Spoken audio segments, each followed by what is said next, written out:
How's it going, everybody? I am Louis, the average guy in 1983. Thank you very much for joining us on this podcast session 3. Today we have a very special guest, molecricket, also the owner of the Dualtron X Limited that's on the show here. And then we have our friend, Electric Scooter Guy, that's here as well to join us on this video, man. If you guys want, please introduce yourselves. Hey, I'm molecricket, all the way out here in Florida. Gonna have some fun today with you guys. Awesome. I'm Electric Scooter Guy and got a channel where we cover all kinds of scooters. And I personally have the Klima. Nice to meet you, brother. Nice to meet you. I guess you can see mine back there. I have multiple. I see that. Yeah, I can't tell what they all are, but I see 5 maybe. There you go.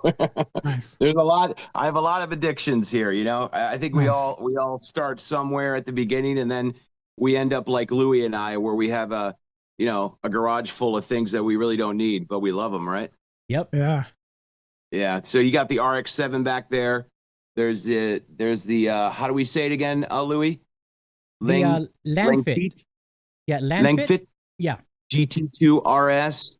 Then there's the Wolf King GT Pro, and then there's the what is that one? We got we have the RS, of course. Yeah. And then we got the Segway GT2. Did I miss anything? RX-7 too. Yeah, the that's right. The RX-7. Yeah. So there, a lot of those scooters back there, a lot of people out there, I think, have questions about them, and all they see is paid reviewers out there. They don't get a lot of truth out of them. So I thought today might be a little bit helpful just to say it how it is. Yeah, absolutely. Which one's your favorite? You know what? When you get this many, it becomes situational. If I'm doing, just like how Louis says when he's doing the Dualtron X, if I'm doing long distance, I'm going for the GT2 RS, the link feet. That thing is probably the most insane scooter ever made out there right now. I mean, we're talking, just it has 60 amp controllers. It has 4,000 watt times 2, 84 times 50 amps. It goes about 80 miles an hour, and it weighs about 200 pounds. And there is barely any in the United States. And this is the only one that was ever made from the factory that came out with street wheels directly out of the factory. And they're 15-inch tires on this thing. Nice. So that is great for, just doing the long commutes. But as far as an everyday favorite goes, it's almost a tie between the RS and the Wolf King. I'll tell you, they're both great. They're workhorses. Just like the Kilma. They've been through all the mistakes, the rebuilds. They're bulletproof devices, right? Yeah. So I think, Louis, you're an RS guy through and through, though, right? Yeah, absolutely. There's no doubt about it. You would wear the colors that they gave it to you. If they gave me a freaking shirt, I'd be wearing that. They did give me 2 shirts. I don't know if I told you, but I'm a 2X, and they sent me 2X China version, which is a medium USA. So that's what I went through. My 11-year-old wears them, just so you know. That's what I went through with Voro Motors when they gave me a T-shirt. It was supposed to be a 4X, which is technically my size right now, and they ended up being like, realistically, it was a 2X. So it was too small. So my son wears it because he likes to wear relaxed fit clothing. So I gave it to him. It doesn't make you feel good when you put those things on and it doesn't fit. Yeah. Well, yeah. So what we got to talk about today, brother?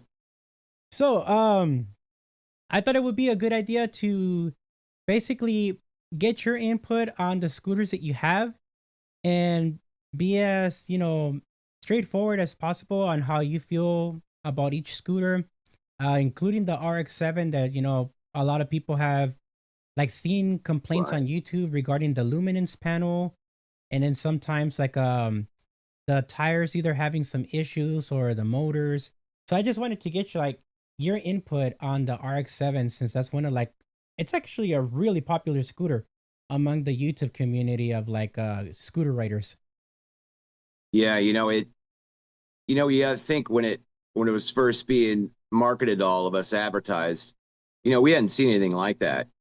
Something that had that the Lumalure, paint panels, especially coming with the PMT tires and the KK, suspension, thumb throttle, and a really, really long stem to it.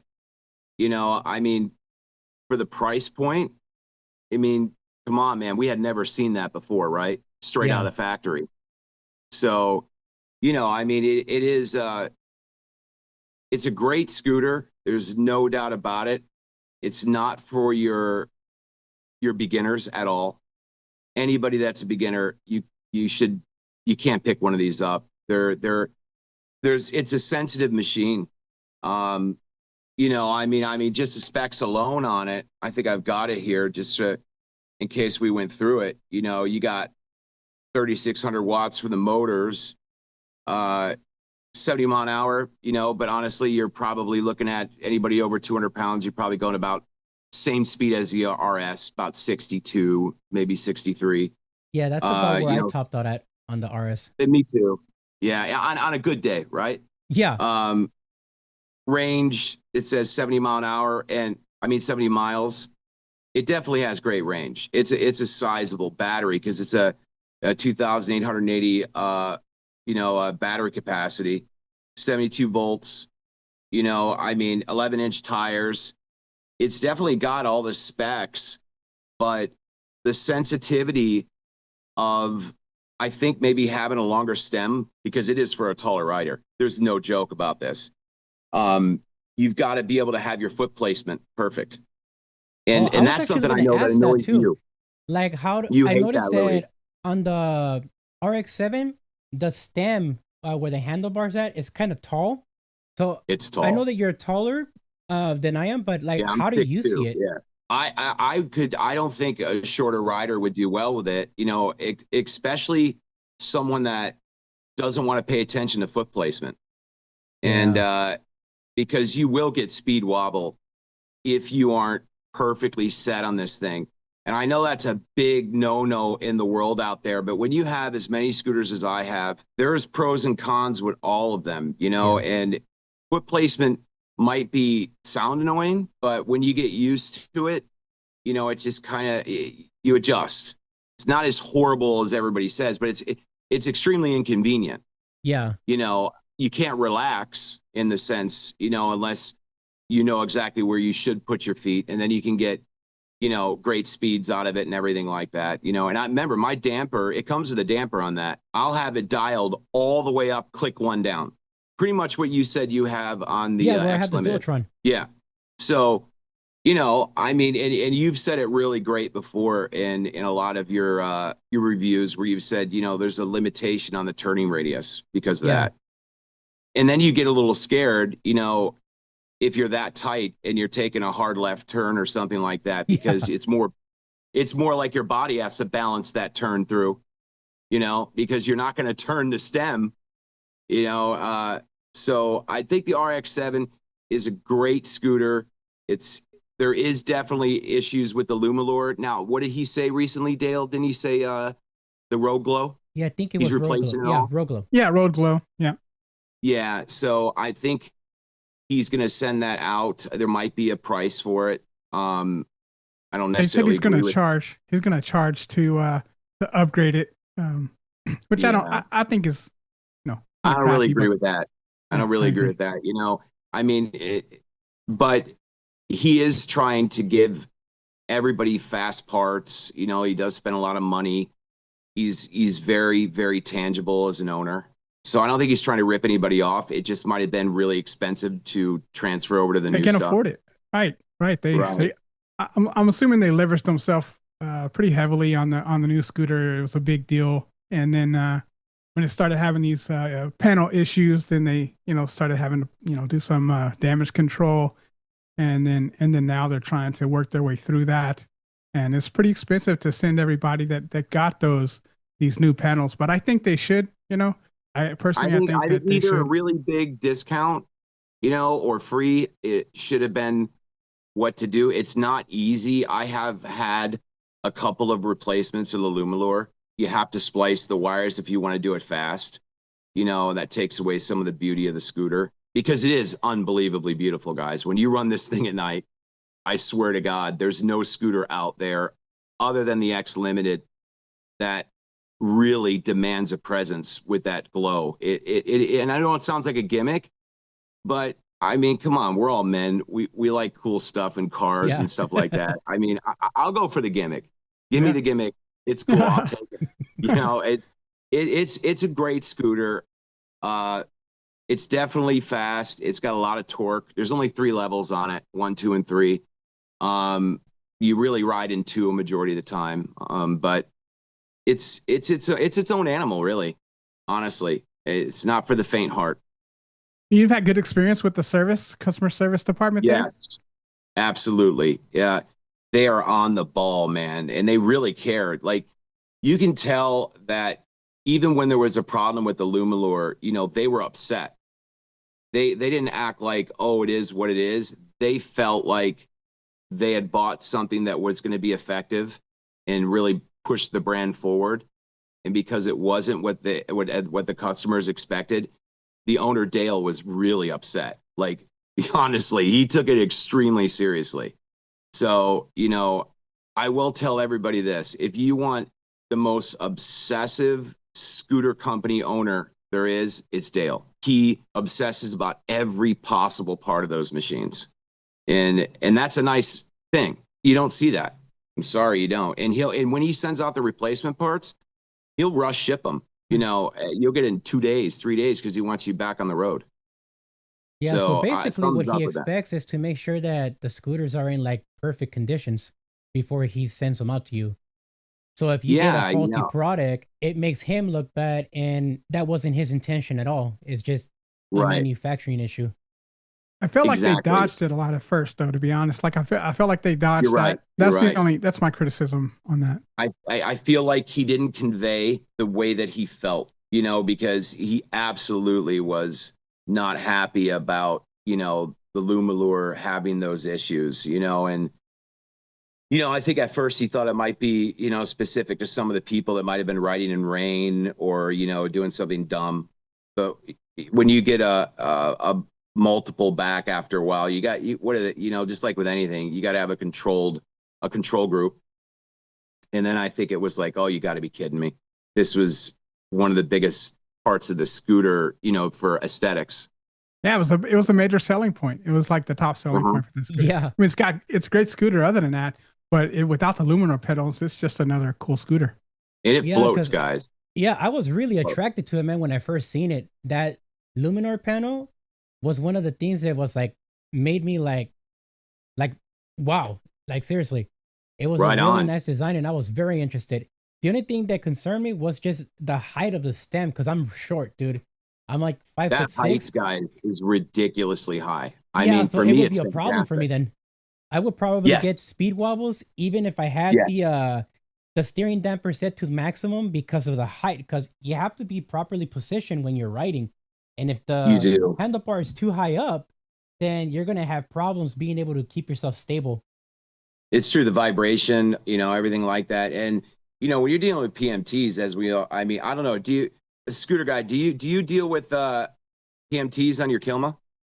I haven't switched them. I still have the stock CSTs that came on there. Possibly when they're ready to replace, I'm thinking about getting some PMTs and switching. So you haven't done it yet. I know that Louis you have, haven't you? I haven't switched over to PMTs, but I have some that are like them. So I put those on because they had that self-healing stuff on it. So I go for that because where I ride, there's always some kind of weird road debris that's sharp, and it always ends up getting into the tire, and then I just pull it out with pliers, and I put that because that's one of the reasons why I carry this backpack right here. And inside of this backpack, I have like tools and pliers and all kinds of stuff in here. My God, you're a mechanic for tires. Technically.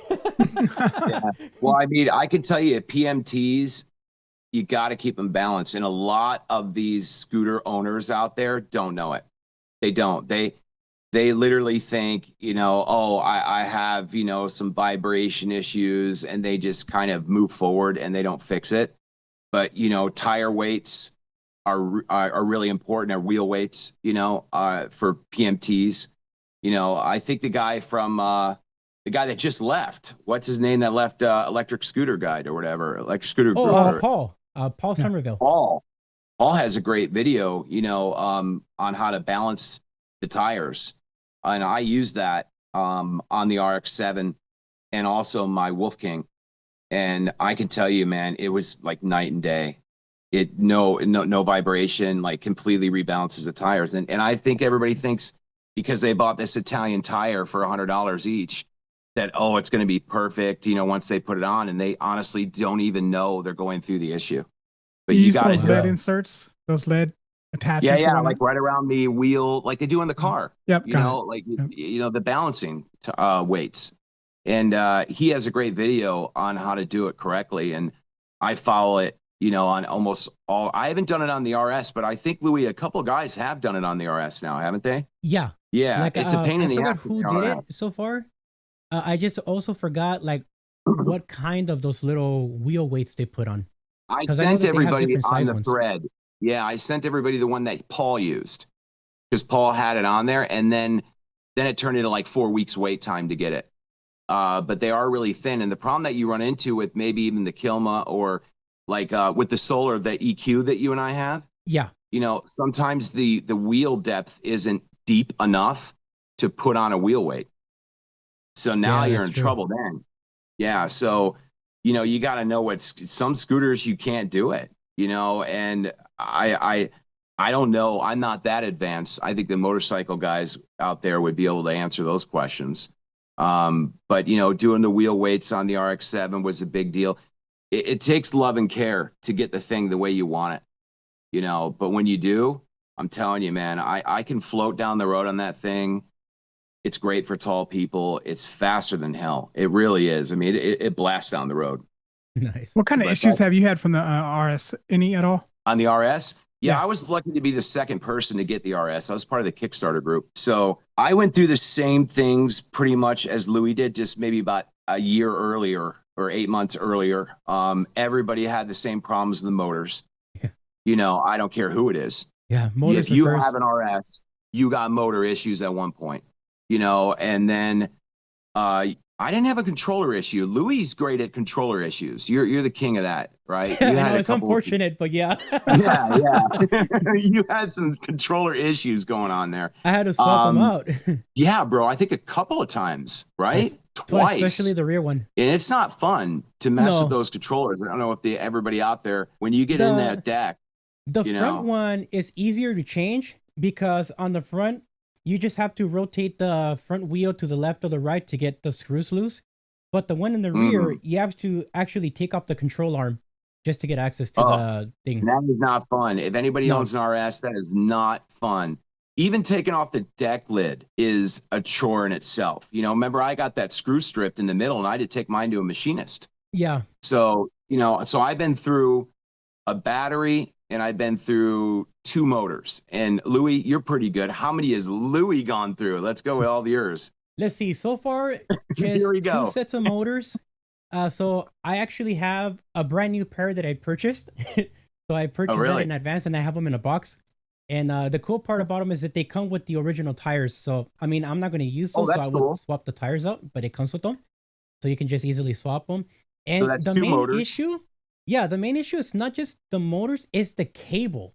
The cable gets fried and it starts to like get really hot. So it melts the connector. That's the main problem. That's when regen is on, right? Mm-hmm. So it's not that the motor doesn't work. It's just the connection that burns up. So once you manage to pry it open, you can see the charred like little pins. So it has 3 big pins for the motor. So it has 3 pins for the motor, and then it has 6 pins for like the what's it called? The little sensor that's inside of the motor.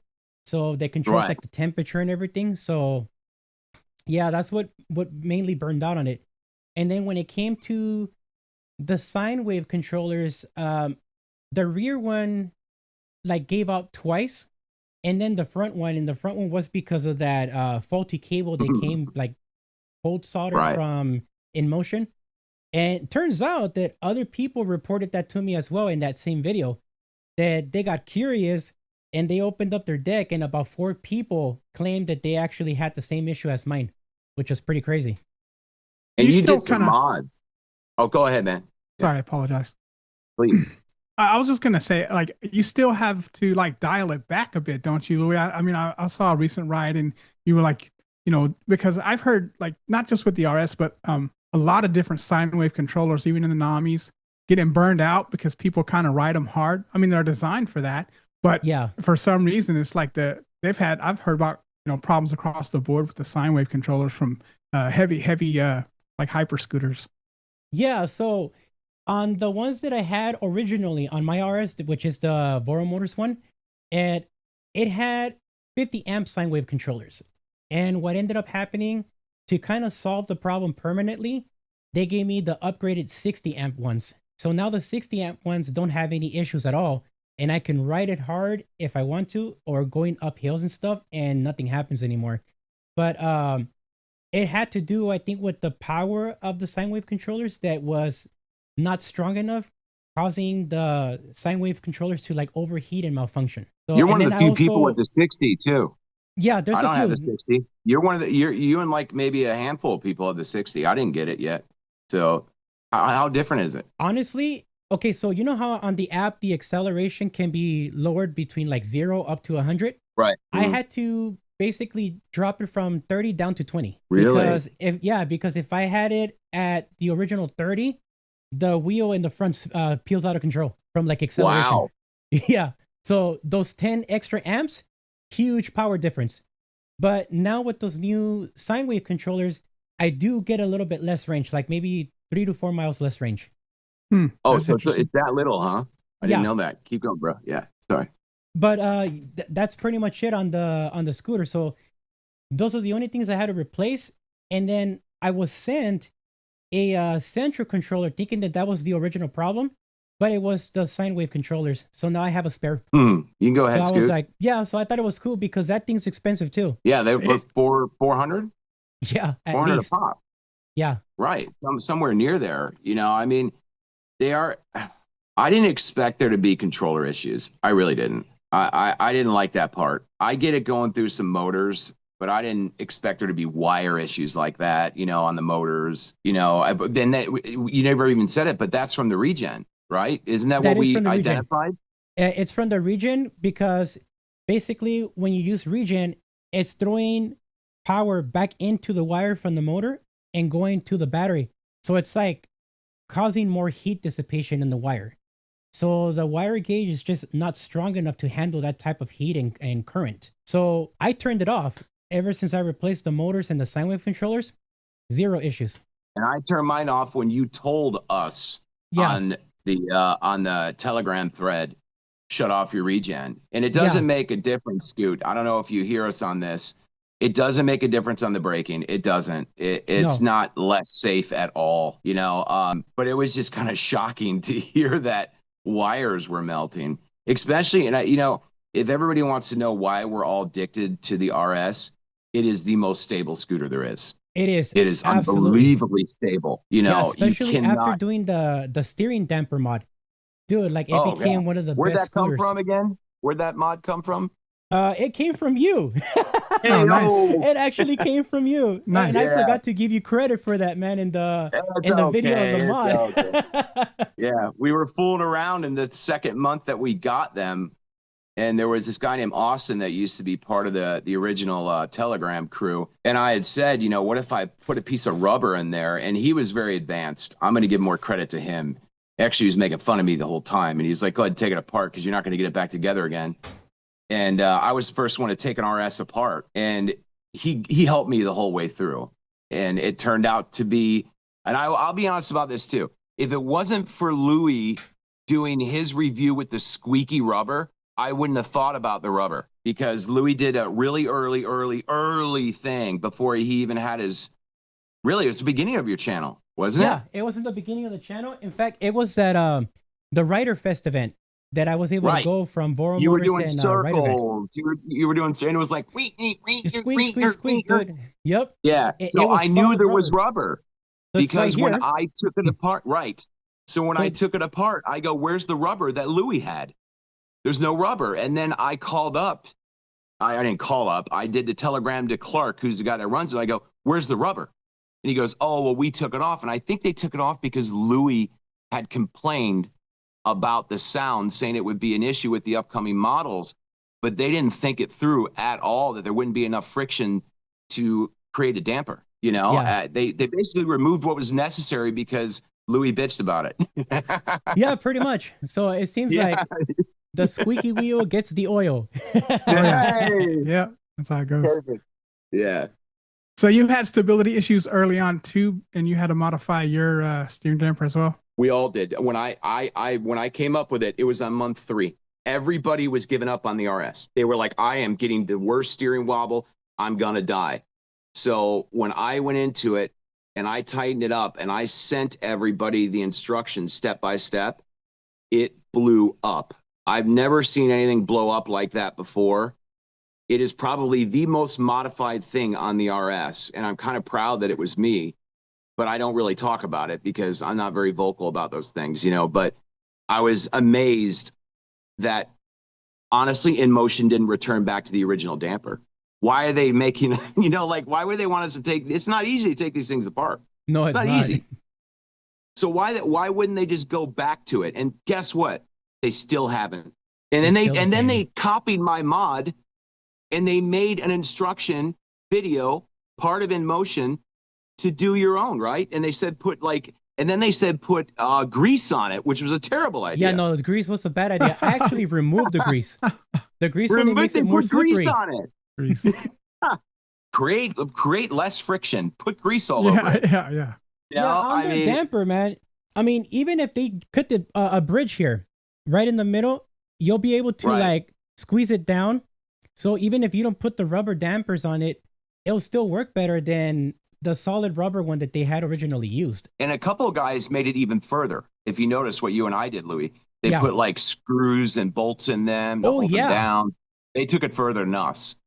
So, you know, I mean, I'm glad we did it because it did really make the scooter exactly what you rode when you were testing it.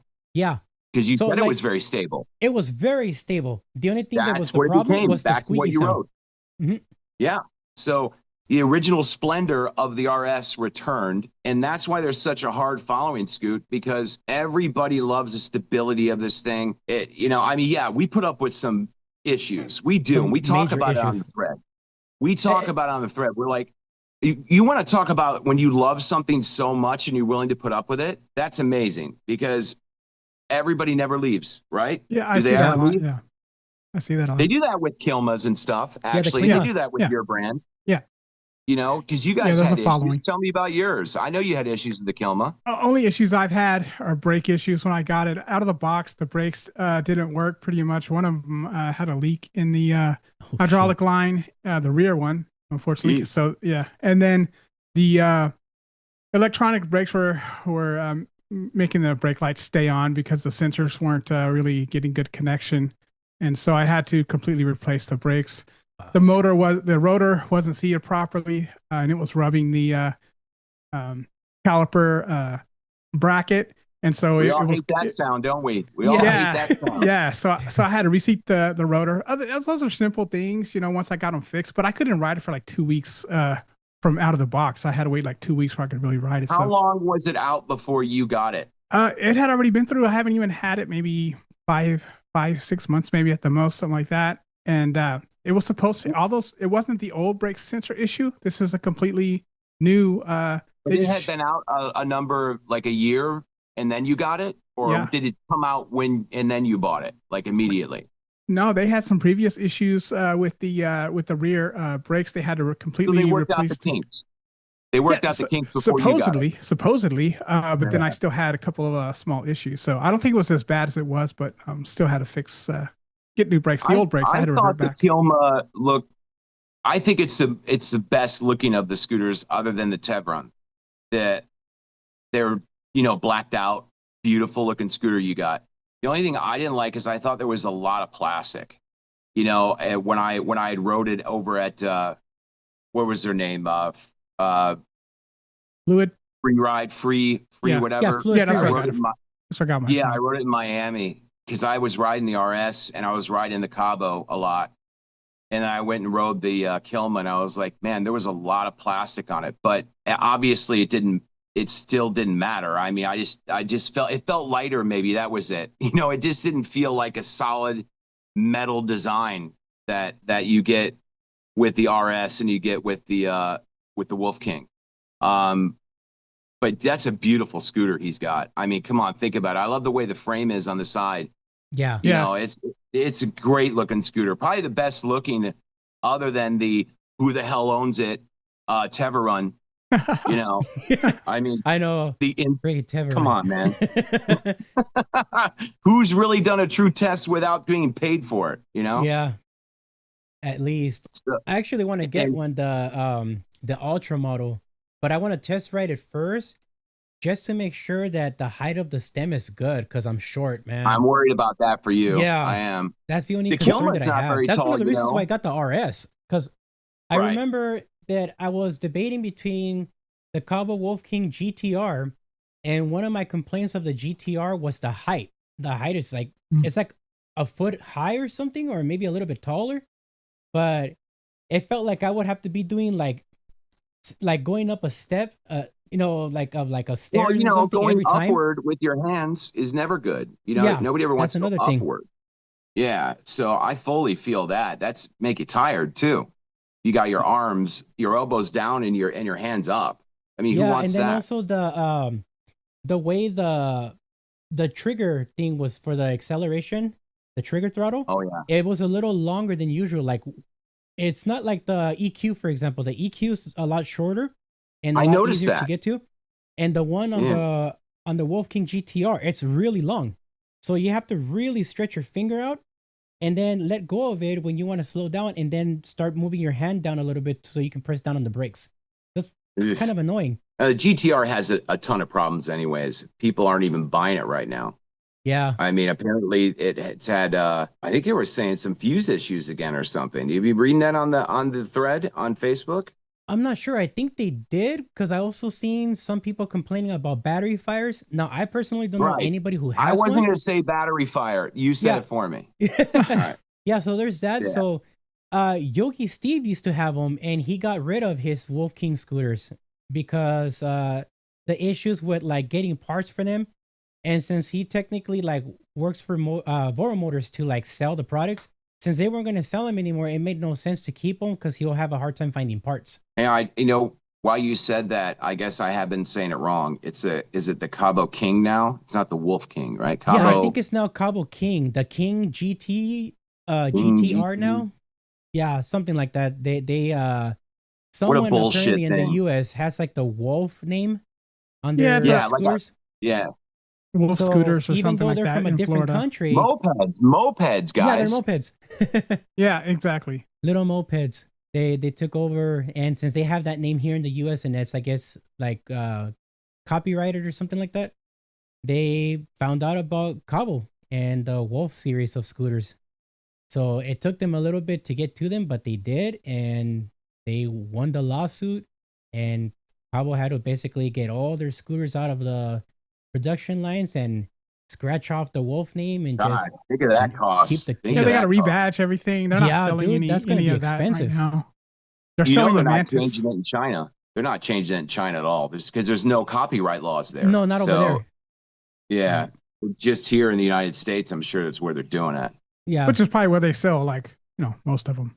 Probably. I wonder about that. You know, I always wonder, does China sell more in China of the scooters that they make?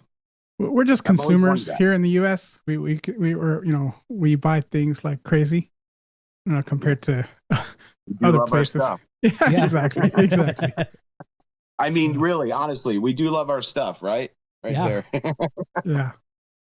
Well, you know, I mean, I don't think there's a lot of true reviews on a lot of the things that we're saying tonight.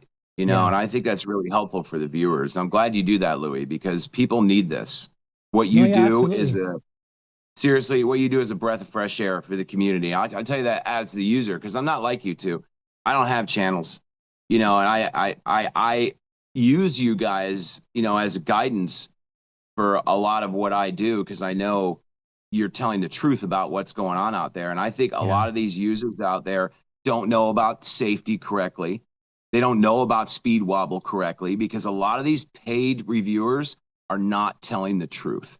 And then people can get seriously hurt out there, you know, or buy an advanced scooter that they're not ready for, because you really do need to graduate up. I know Louis and I did. I think, Scoot, you didn't. You went right into the nitty gritty, right?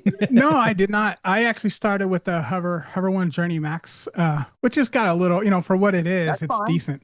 But yeah, That's but fine. then after I had that one about 6 months, I went to the Nami. That's good you did that. Was it the other gentleman that was on last time that his first scooter went like 45 or something, right? The guy who was on you last time? Daryl. He goes by was it Tiger Grimtack? Yeah, there you go. Yeah, that scares me. I probably scares you guys too. I mean, you really do need to graduate up, with these hyper scooters or super scooters, whatever everybody calls them nowadays. Especially with safety pads, right? I mean, Louis and I were talking about that earlier, especially what happened to Louis. Yeah. I mean, come on. If anybody should be able to preach, it's Louis. 2 accidents, one without safety gear, one with safety gear. And I definitely know what both feels like. Right. Lacerations with the second one.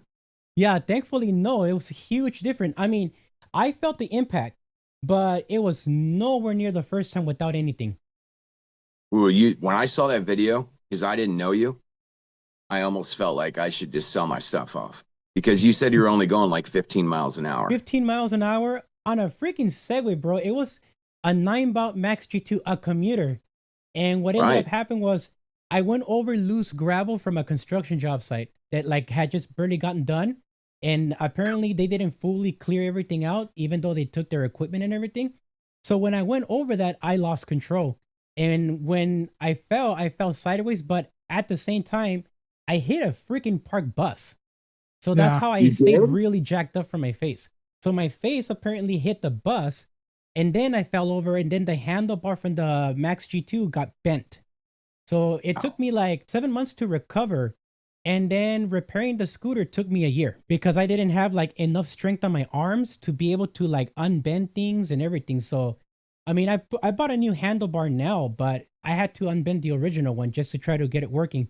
Because that's another thing. I had a really hard time trying to get replacement parts with Segway. Almost those parts were non-existent. I'm surprised you were so quick to jump back on scooters, man. After that, to be honest, I would have, I would have at least contemplated, moving on to e-bikes or something. I don't know, something. Yeah, something I was debating it, man. I know that my wife got on my case, and my kids were crying when they see me come back home all full of blood. My front teeth broken. Dude, these aren't real, man. These are porcelain teeth. They were pressed into my my mouth with some kind of glue or something, dude. That's what I'm talking about. you got all these kids out there, or honestly, there's a lot of guys that are older that you and all of us see that are grabbing these super scooters for their first ride, and they're wearing flip flops with no helmet. Yes, dude, I seen that. And even the regular bicycle helmets, dude. Maybe that's going to protect your head from having a concussion, but it's not going to protect your face. So your jaw can break, as you fall sideways. But it's pretty dangerous not wearing a full face helmet with any scooter going above 20 miles an hour. For some people, it may look stupid, but your safety should be your priority, man. It's a gig. It's what it is. If you buy a fast scooter, or any scooter really, you buy a scooter, you have to wear the safety equipment, or just don't buy it. That's it. Yeah. I wear a helmet. I just wear it's nothing crazy, just a mountain bike style helmet, which is full face, and I use goggles, like the goggles you wear with those. But I never see anyone. I'm the only one I ever see out riding with any gear at all. No, and that's great, dude. That's really good. Yeah, I don't see anyone wearing gear. No one wants to, everybody else. I don't see too many hyper scooters just running around everywhere. Yeah, you're right. That's a small audience. I do see a lot more scooters since I started riding maybe 6 months ago or so. I've seen more and more scooters. Every time it seems like I go out, there's more that I'm coming into contact with. So they're gaining in popularity pretty quick, but I haven't seen any other super scooters or anything like that. That's good that when you said C, bro, we were talking earlier, Louis and I, about safety with people at night. Louis, you should bring that up and talk about the back of your helmet, bro. Yeah, so talking about the helmet, this is what I use here. So this is my LS2 Blaze helmet. and I have a Amazing. light here in the back from Break Free, and having something like Not this on a paid, helmet. not paid advertising, by the Yes, way. not This paid, is man. actually what he liked. Yeah, I literally paid for this full price for this thing. So there's How no much are like they, kind of Louis? sponsorship, nothing. So it was about, I think it was like 150, something like that is what I All paid right. for it. And that's before sales tax. But it's really easy to use. You turn it on and you can set it in different settings here. And as you're moving around and you do a hard brake, it turns on. And it's really bright and it's very visible, like for people to see. So it's Nice. really important to have something like this for the nighttime, because most people that are driving behind us, they're not going to see like the small tail lights or turn signals that are on the scooter. Since we're riding stand-up scooters, everything is basically on the ground and the cars are a lot higher up. So having something like this really is a cool idea, and like for nighttime safety.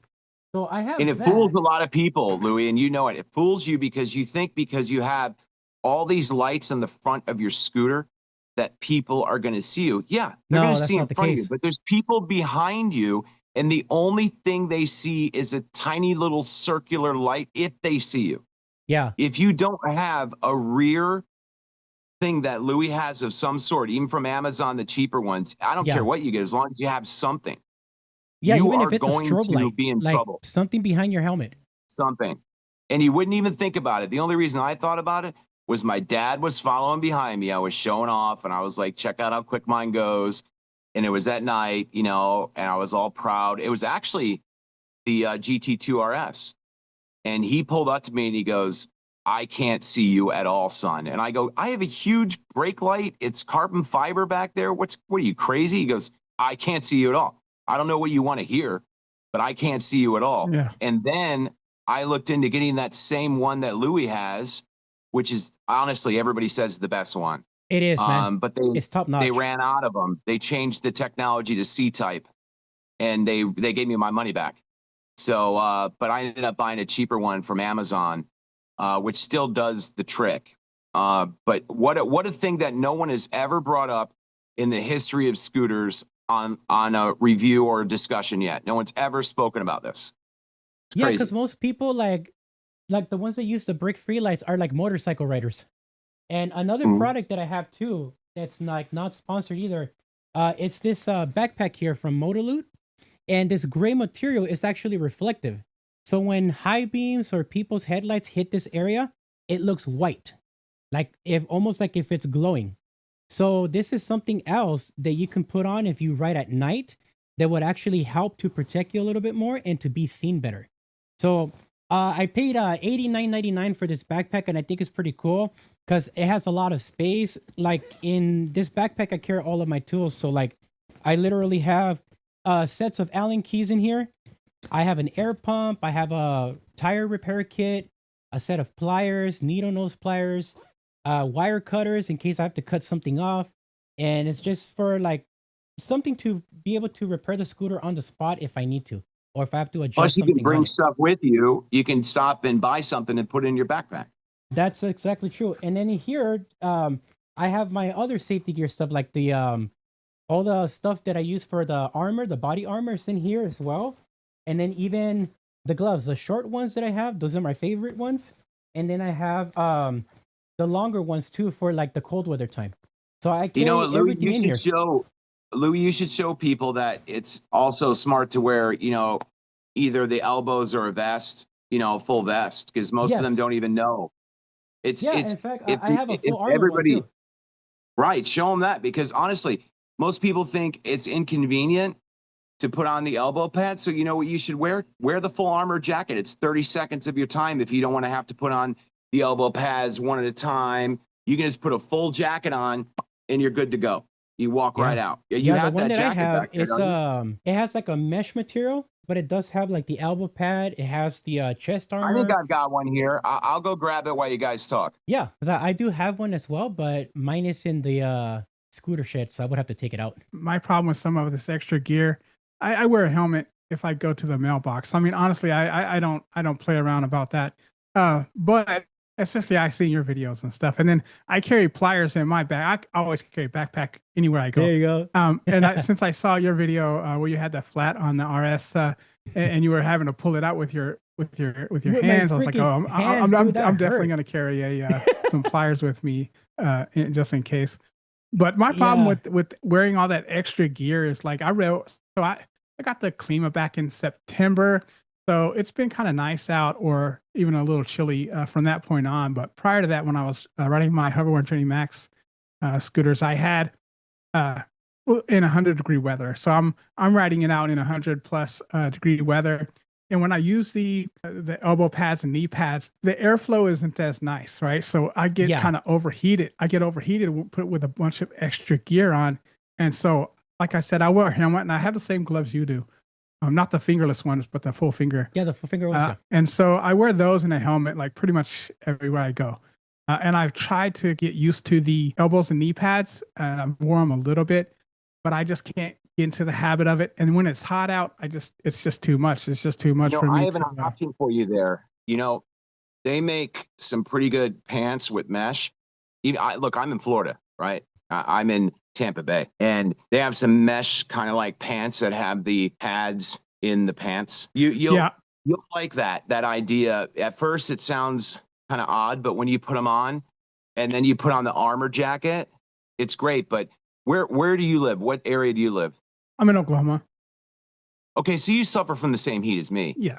So during the summer, I absolutely feel you, because wearing the armor and wearing the pants is just, come on, dude, can't do it. Too hot.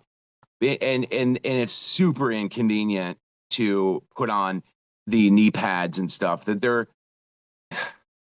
if you skip it though, I just don't want to end up like all these stories, it's like, and you're still kind of new. What do you say? You said you're 6 months in, right? Yeah, not less than a year total.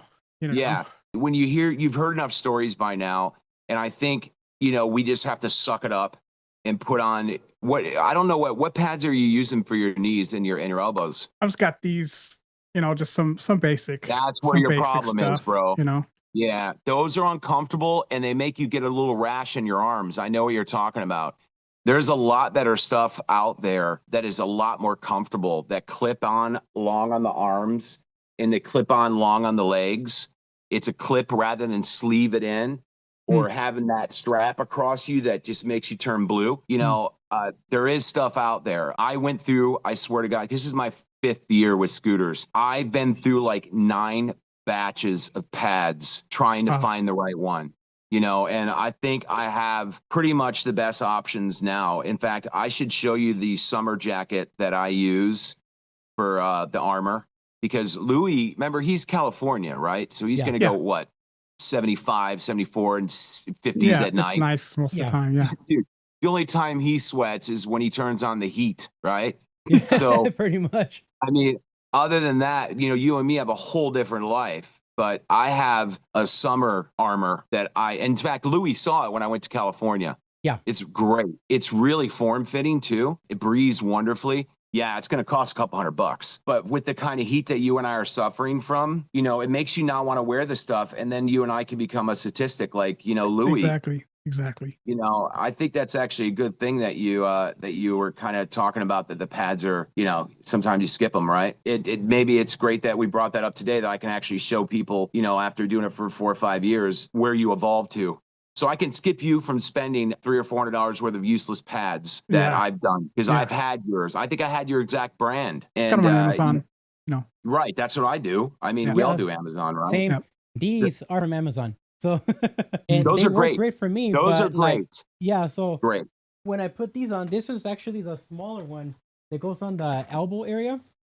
So the only thing I don't like about it is just the straps. Like you said, it does cause you to like be a little claustrophobic a little bit. But for the most part, it works great and it covers everything on me. So basically, it covers the elbow area right here and even the forearm area. So the nice part is though, it clips kind of, right? Is that a clip, or is that that clips, strap right? This one straps. Does the strap clip or does it go around? Oh, okay. No, it goes around. So it goes around like this. Yeah. And even the front, like you can see right there, that goes this way. But look, it covers the entire that's great. area, and it covers the elbow as well. And no show them your jacket. Anything. Yep. You got your jacket there too? Yes. The jacket I have is this one right here. I freaking love this thing. This one. Yeah, it's a great jacket. I have that Yes, too. it is. The material is very stretchy, and it has It's holes like Power in it. Ranger. Like Yeah, a Power Ranger. so it has perforated holes. It is. So it's very breathable. So if you wear it Nice. at night or you wear it during like the summertime, in the summertime you will get a little bit sweaty, even though it does have A a mesh little material. sweaty. But in the Yeah. cold temperature, perfect. And it Yeah. has like Right. on this one though, you got the convenience of having shoulder armor, like Right. covering you up at the top. You have the side of the arm right here, and then also the elbows, and even the same thing with the wrist protection as well. And then in the front, you got the chest, and then in the back, the entire back for your spine to protect you. It's a really good Oh my jacket. And gosh. this one is a 4XL. It's more like a 3XL though, but it fits a little snug on me because I'm a big Yeah, guy. yeah. But it fits and I'm able to wear it. Pretty convenient. And that's another thing, that if you're like a heavier rider, you technically have a hard time finding armor to begin with. So this is why I recommended these ones on a previous video, because this is made for like larger sized people. So either tall or like husky guys. And it's not cheap to get the separate pieces that he's talking about for the legs, you know, but No, it's the not. armor jacket that he has is not very expensive. What was it? I think it was like what, 80 or something? Yeah, like 70? under $100. Wow. It was Under very well $100 for those, priced. and then under $100 for these ones too, with the Yeah. full set, which is the elbow and then the leg. But the reason why he has that elbow leg, they don't slide. When they're strapped like that in that long length, they do not slide down. No, they stay on. You don't get that rash by always pulling it up and pulling it down, pulling it up. We all graduate to what Louis has there because you learn from the pads that you have, Scoot. That exact pad, you go, I can't take it anymore. It's sliding down every time I stop, you know. Yeah. And even with the gloves, like I'm trying to get Louis on these gloves. He was going to buy them, but these Flatlands, these are great because you don't have to have wrists and you can slide. And it's supposed to have a technology that makes you slide and not break your wrist, instead of having the wrist guard, which is difficult when you're dealing with thumb throttles or finger throttles. Yeah. It's hard to hold to the handlebars too. I have some of those that came with my pads, but I can never just really the wrist. Yeah. You can't move it up and it hurts. Yeah. You see these, there's nothing there, completely easy. And see these pads there, they designed it to where people fall and they fall on their hands and they slide. So their concept on their website is that you have a lesser chance of breaking your wrist. And these are like, honestly, they're a little more expensive. I think, I can't remember, they might be like 60 or 70 a pop. But when you're dealing with convenience is what everybody eventually wants, right? Yeah. Easy gloves to put on, easy jacket. You know, the only thing that's always going to suck is if you're not wearing the pants like I do, because Louis doesn't wear the pants. I don't know. Louis, why don't you wear the pants? I don't wear the pants because they don't really have my size. Oh, okay. No, great. I'm the jerk now. That's great. Yeah, they don't have my size. That's why. Perfect. It makes me feel like Gabriel Iglesias when he talks about the t-shirts and his comedy shows. That's why I have these things, man. Well, that's the only thing probably that, you know, he's putting on as a pad. Yeah. That's separate. And when you think about that, Scoot, that's simple. You're just putting on a knee pad. Everything else is to go. It's quick. It's faster than putting on the actual individual pads, putting on the jacket. Oh yeah, absolutely. So like if you put on the jacket or like the body armor that I have on here, I have everything up front, like well taken care of. And the last thing I have to put on is just this. And I'm good to go. And this is the one I was going to tell you about right here. This is good for people that are in warmer weather. These are expensive, but when you buy, you know, 3 sets of what Louis got, you know, because you're trying to find ones that are good enough for the summer, you end up having to, might as well just get this right at the beginning and just, you're going to spend the same amount with 3 different sets because it's got the nice mesh. It's very, if you can see it, it's a great, easy zip up. It's got a nice back to it. This brand, you know, this brand is expensive, but I'm telling you, I already have it's 3 top sets tier, of man. body armor. Yeah, it's top tier. You know, it's top tier, but I spent 3 different freaking body armors to get to this. I wish I would have bought this at the beginning. It's the same price as the 3 body armors. So, you know, the nice part is Louis and I have been through so much, you know, with safety and adjustments to scooters, you know, for a lot of people out there.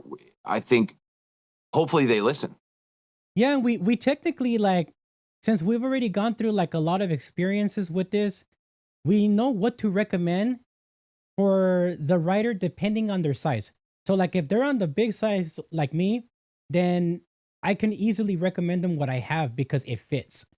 But for like skinnier riders, like there might be much better options and Well, the world's made something for that them. won't be as expensive either.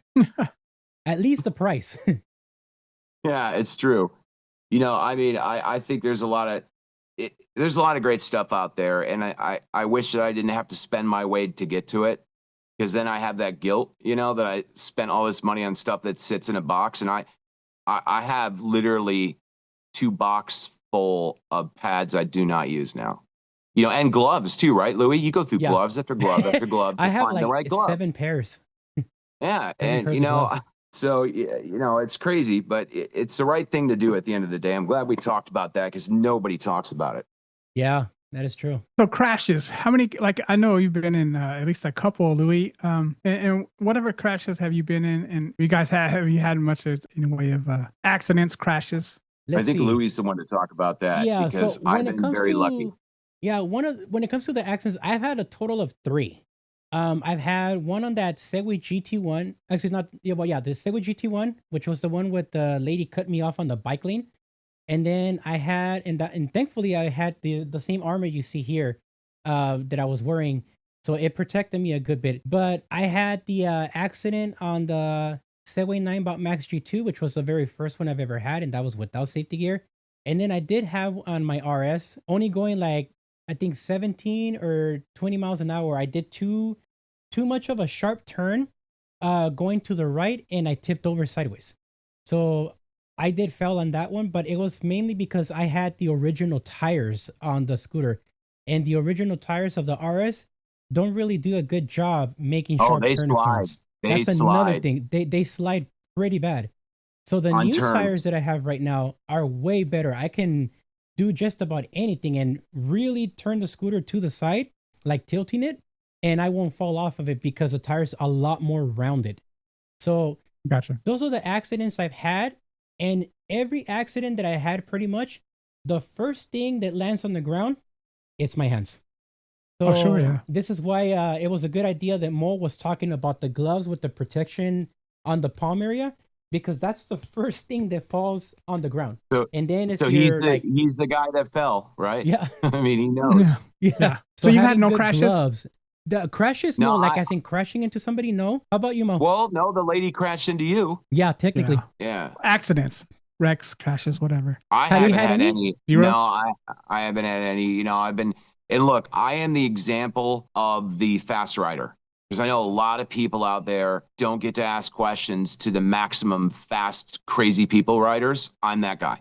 I'm the guy that's 65, 7. Look, on my GT2 RS, I go 75, 76 miles an hour in that thing. So, you know, but I'm extremely aware of my surroundings. It's not for the faint heart. If anybody's riding at high speeds like that, you've got to be 100% accurate at all times. There's no forgiveness. So I would say it's gigantically stupid what I'm doing, but I'm crazy like that and I love it. So, you know, but I'm not, you know, I mean, look, Louis and I are friends with a cool, funny guy named Edson. Edson is a pure example of the fast rider that'll do it with one leg. You know, like jump it, do crazy stuff. Yeah, I'm not doing that. He's still skilled. doing it. Yeah. He's super skilled. Yeah. He is, but he's asking for it. I'm not doing that. I'm very controlled in my environment. I'm aware of my tire pressure. I'm checking my scooter every time for loose bolts. You know, Louis and I are actually very similar in that area, to where we do safety checks every time we ride. Every single time he and I are on a scooter, we're the annoying ones that aren't going to go unless we know the thing is in good working condition, because all 3 of us can say we've had loose bolts. Right? Yeah, absolutely. I'm sure you have on the Kilma by now, right? Yeah, maybe on the Klima, but that's why I carry a bunch of tools in his bag. Have you had anything on the Klima yet? No accidents. No. No, I'm talking about loose like bolts. loose screws and stuff. I check them. I do check them, and I kind of work on it. I'm always tinkering with it. So I'm constantly going you're over it. obsessed too. You're Yeah, obsessed with absolutely. safety. Absolutely. Yeah, for Most sure. people aren't, guys. Most people aren't. I'm telling you, most people just jump on it and they think these things are magically going to be as efficient as the first day they bought it, which I think I could say the first day you buy it is probably the worst day of the scooter. You know, Yeah. everything's loose, right? Everything's Yeah. loose, Yeah. and it never comes out exactly as it should out of the box. There's I always agree. going to be some kind of adjustment you're going to have to do. There might even be a chance that you might end up having to do a repair right out of the box, even though if you're paying top dollar for a scooter, you shouldn't have those problems. But there's sometimes like times where QC misses certain key points on the scooters, and they sign them off as okay on a sheet of paper, and then when you get it and you take it out of the box, it's not exactly how it says on that sheet. So I had that issue with the RS. I had that issue with the Segway GT1, and also the Roadrunner Pro. In fact, something I didn't bother to mention, the Roadrunner Pro that I have is actually the second one, because the very first Roadrunner Pro that I got, it was in the box, it was missing all kinds of stuff, and it even has scratches on the bottom. I didn't know that. Yeah. Huh. I kept it quiet because I didn't think it was too important, because I was able to return it basically the same day.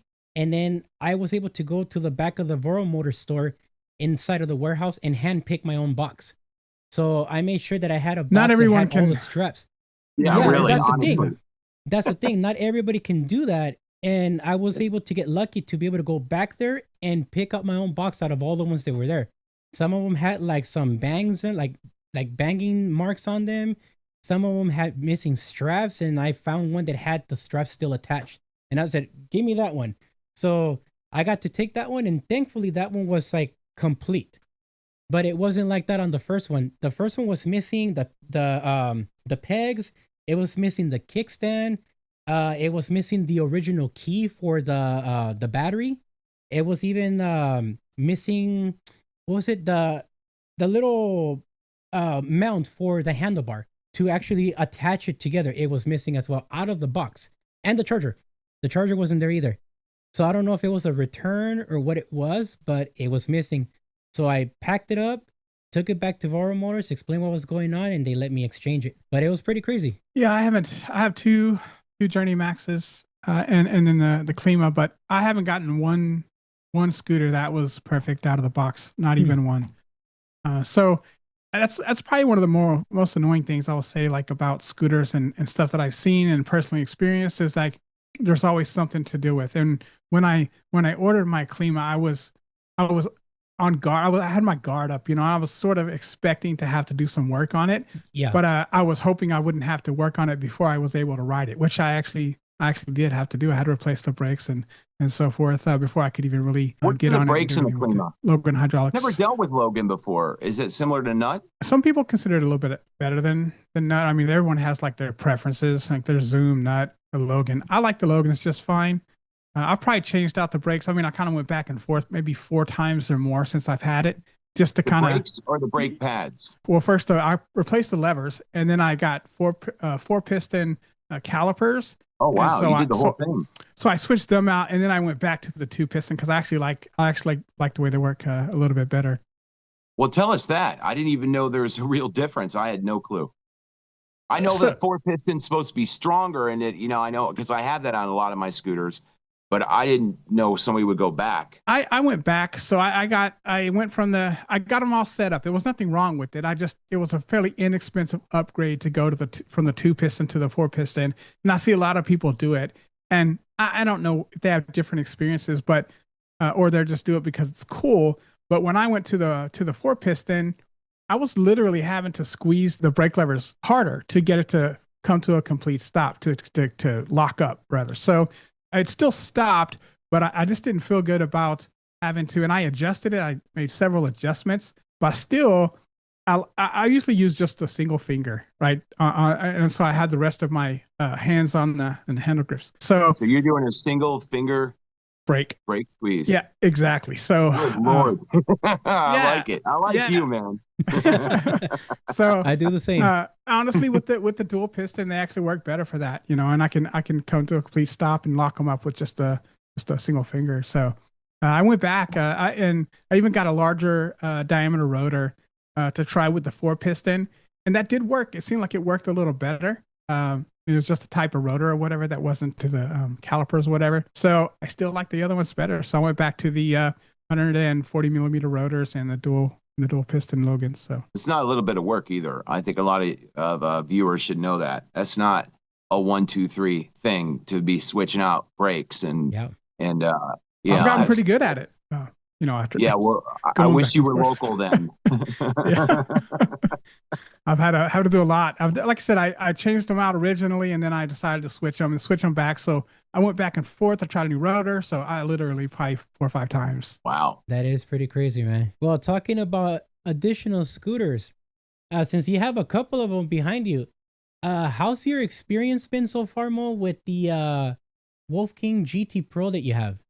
I think that the Wolf King has a audience that is as loyal as the RS or more, just like how everybody is like with his scooter. The dual stem being that really was the true first dual stem super scooter was these Wolves, right? The stability, the durability. I mean, that is by far the best version of a scooter that they've ever made. And I think most people would agree with me there. Top speeds, you're looking at, between 55 to 60, maybe on average at my weight and height. It's just a great, great scooter. And I've even used the display that I think maybe you saw that everybody switched out the display from the, what version is that? It's a lesser version of the Wolves of the Cabos. I forget the name of it, but it's compatible with the Wolf King. A lot of people complain about it because you can't adjust each individual gear, but I'm fine with it because I played around with it enough, and it's acceleration also with the controllers and everything. It's smooth, man. I mean, I know a lot of people just don't have them. They just look like they're not pretty machines. They're kind of bulky, and you're like, God, it must be that typical, mass produced kind of thing, but it's a bulletproof device, guys. I would put it up there. I would say the RS and the Wolf King are almost neck and neck with the way they I believe you ride. Because I know that Electric Scooter Guide over there with Paul, Ramir, and Mitchell, they did like the top 2 scooters, and they had a video where they had the RS on one side and the Cabo Wolf King on the other side, and those were the 2 top scooters at the time. And a lot of people went out and bought the GTR, but a lot of people didn't really look into the fact that it's an off-roading scooter.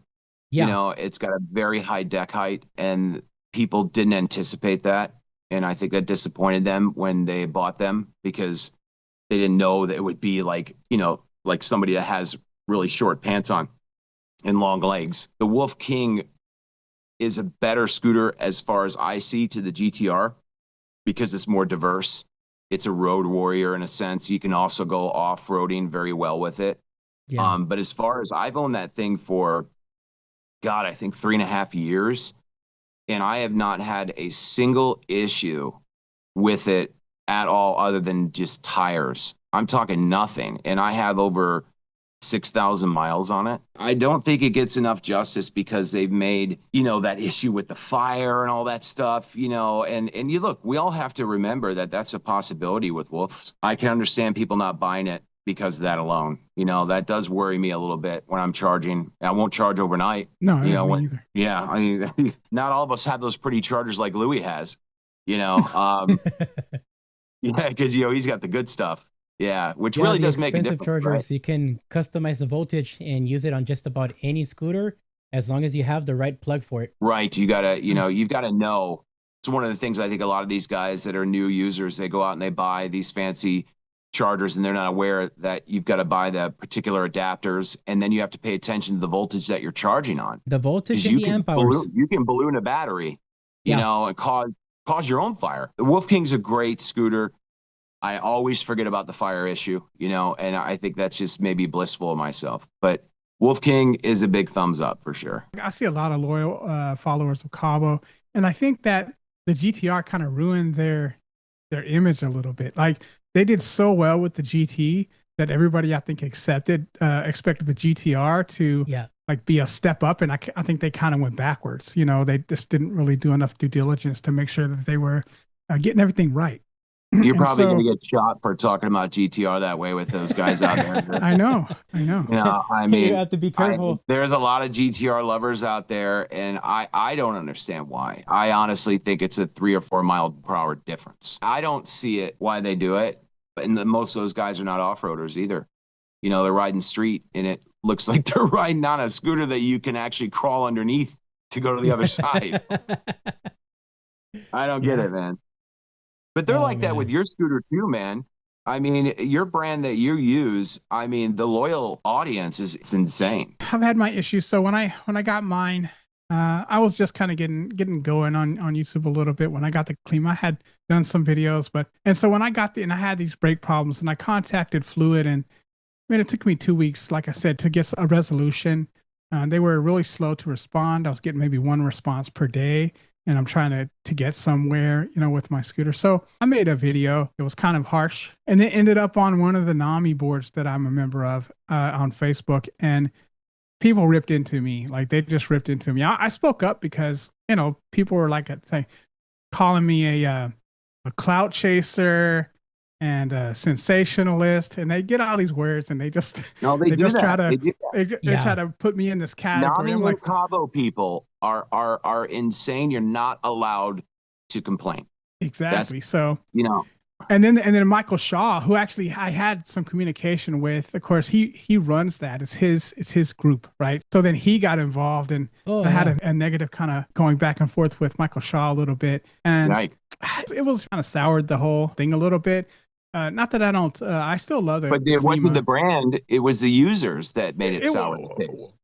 Yeah. Well, yeah. I mean, not the brand, the user. They sent it out with faulty brakes, you know, and they didn't do a lot of QC issues. And then I didn't know this at the time, but Fluid was having some business problems, right? I mean, I probably wouldn't have got the scooter if I had known that. They're likely going to go out of business at the end of this month. And so it made sense that they were kind of slow to respond since they were having all these issues, but I didn't know that.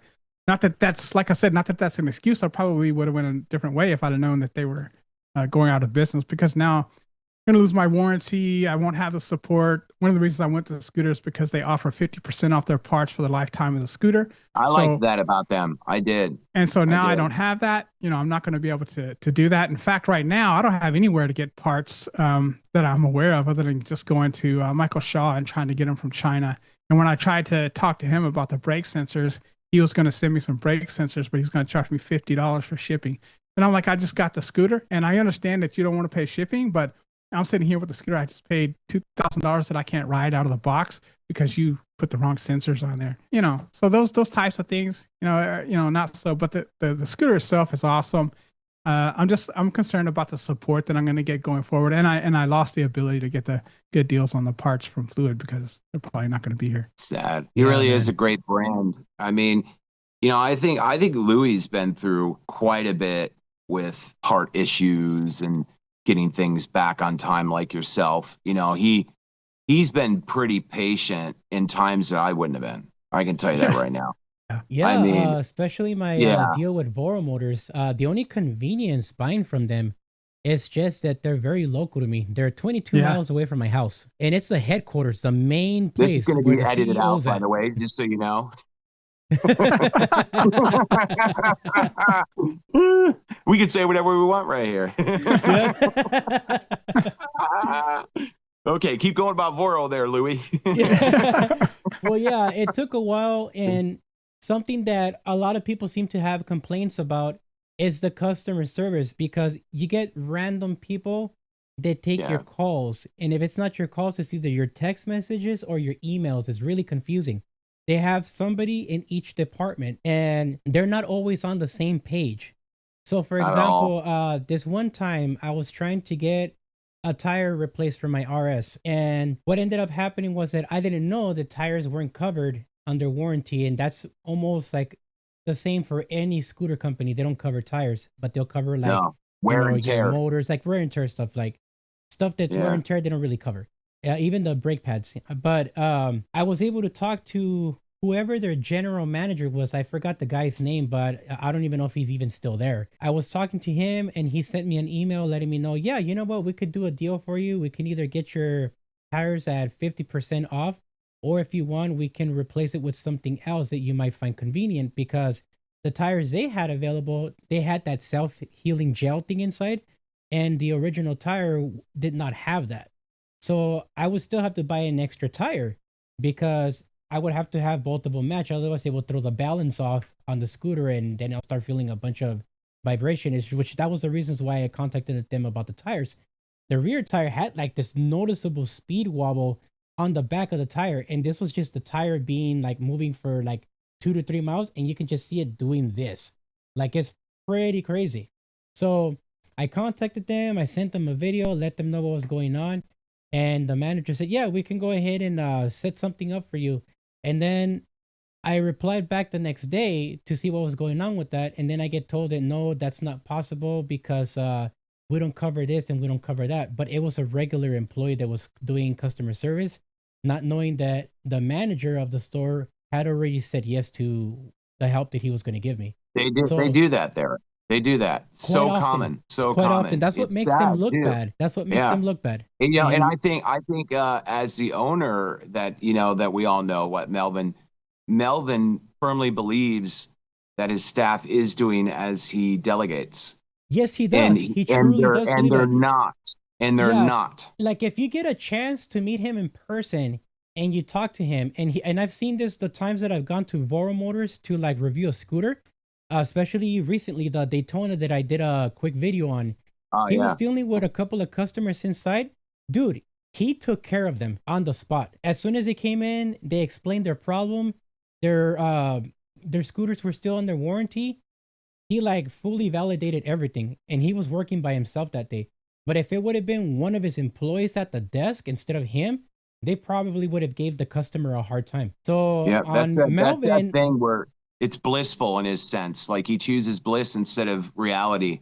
yeah, And I think that's a big mistake because I'm a business owner, as you know, yeah, big business owner actually. And I do not do that. I listen directly to the customer. If they complain, I look into it if in a service situation, and it embarrasses me when I see other companies don't do that. I don't like it. You can yeah, easily listen to your customer. They're always going to tell you what the problem is. Your employees are going to tell you their version, but the customer is going to tell you the problem. yeah. So, you know, Yeah, I I got kind of attacked by Melvin a little bit as well. we Uh, all have. Yeah, all of us, including myself. Trust me. I This was I even before I became an affiliate of theirs. I remember that actually. Yeah. I made a video where a guy and it was just a short little blip in my video, but I had a viewer comment and tell me they had got their InMotion RS and that it had issues right out, you know, pretty much very short time after they got it, and that they had tried to contact InMotion and Voro. It had been several months since they heard anything back, and I mentioned that, you know, I mentioned that on my video, and I got a comment from Melvin saying, "Hey, this isn't true. We don't, you know, we're really No, he responsive." argues with you. He Yeah, argues with you. and so Yeah. I went back. I said, "Send me an email, you know, and let's communicate on a, you know, on another level." I don't want to get too much into the, you know, for a lot of reasons, you know. If I say something, if I'm critical, you know, I don't want to be overly critical, you know, but I do bring it up. And I could have, and even the one I did on the clean, I could have been Well, much you more, weren't trying to much be a more jerk. harsh. No, You I weren't was trying to just, be a jerk, and he I'm made you just feel bringing like the you were. truth. Well, you know, he said something, you know, he said something to the point of, some customers just like to complain, you know. Oh boy. I don't agree with that. I have an MBA. And so I look at that kind of stuff like very seriously. And I think it's good that, you know, you do that because it's free. It's free. You can get feedback from customers if they're not happy. Absolutely. And that's the cheapest way that you can improve your products and your customer. It's so true because a lot of people build their businesses off of what they think the customer needs. Yeah. But the truth is the customer will tell you what they want. And that's the real part of a business structure to be successful, is listening to what they want. We all know what they need. You need the phones answered. You need to have parts available. But what they want is completely different. And the want part is ignored, especially a guy that has an MBA. You know, he knows more than anything that a lot of businesses just don't do that part. Yeah. You know, Yeah, there's a It's a certain lot of level of skipping. expectation, and then there's a certain level that they come in and they're like, okay, well, this is that, and that gets missed. It gets missed too many times. And right now, I think the scooter sort of market is very young. Yeah. And I think that there's going to be a lot of growth. I'm pretty sure of it actually. And that eventually these things are they're going to get fixed. You know, the quality control is going to have to step up. The customer service really is going to have to step up because they just have all of these problems. So one problem sort of leads to another problem. But they've got to serve customers service first. They got to fix that first, in my opinion. And then they got to try to stop the problems from building up, because I think they get overwhelmed. You know, like True. the RS, it has all these things. And so the reason he didn't hear back for several months is because they didn't have an answer. You know, they didn't have a solution. And so you're creating this perception, and that's smoke and mirrors. It's you know, it's the number one way. And I told Melvin this. I said, you know, he said, well, you're depending on hearsay. And I said, hearsay is going to be your biggest you know, way to improve or go down. So most of the image of your company is going to be off hearsay. It's going to be people talking. And that's your biggest area of opportunity. That's the reality of it all. You got to face that. reality, right? You got to know the reality is hearsay, Google reviews. Well, I think we all know Better Business Bureau reviews for Melvin, things like that. Yeah. You know, it is a reality. You know, either you choose to face it or you choose to ignore it. And then you have conversations like this for 10 minutes. Because we shouldn't have to say any of this, because he does have a great idea. He does have the customer in mind, building this new scooter. All that stuff, Louis, is great, but you don't have a follow-up. All you have is an idea. Yeah, exactly. So I was surprised when it came to that, especially that Project Daytona, that he was willing to take customer feedback about the design cues and everything, and how he said he was going to be reading up on stuff. Because, like, the day that I basically made a video on it, he was there for the customer, but I've had my own set of issues myself with Voro Motors, even my affiliated stuff. Talking about the affiliated stuff, I had them trying to basically knock down the discount code that I had for the RS from the standard $200 off down to $100. And I'm like, wait a minute, why are you guys trying to drop it down when, like, for one, like, I kind of felt offended because I bought the scooter, like, I bought it in cash. So I didn't, in fact, I'm still making payments on it. I owe like half. Right. But like, I was like, why would you guys do that when other people still have their same discount codes and they got the scooter for free? I'm over here that, you know, paying for the unit.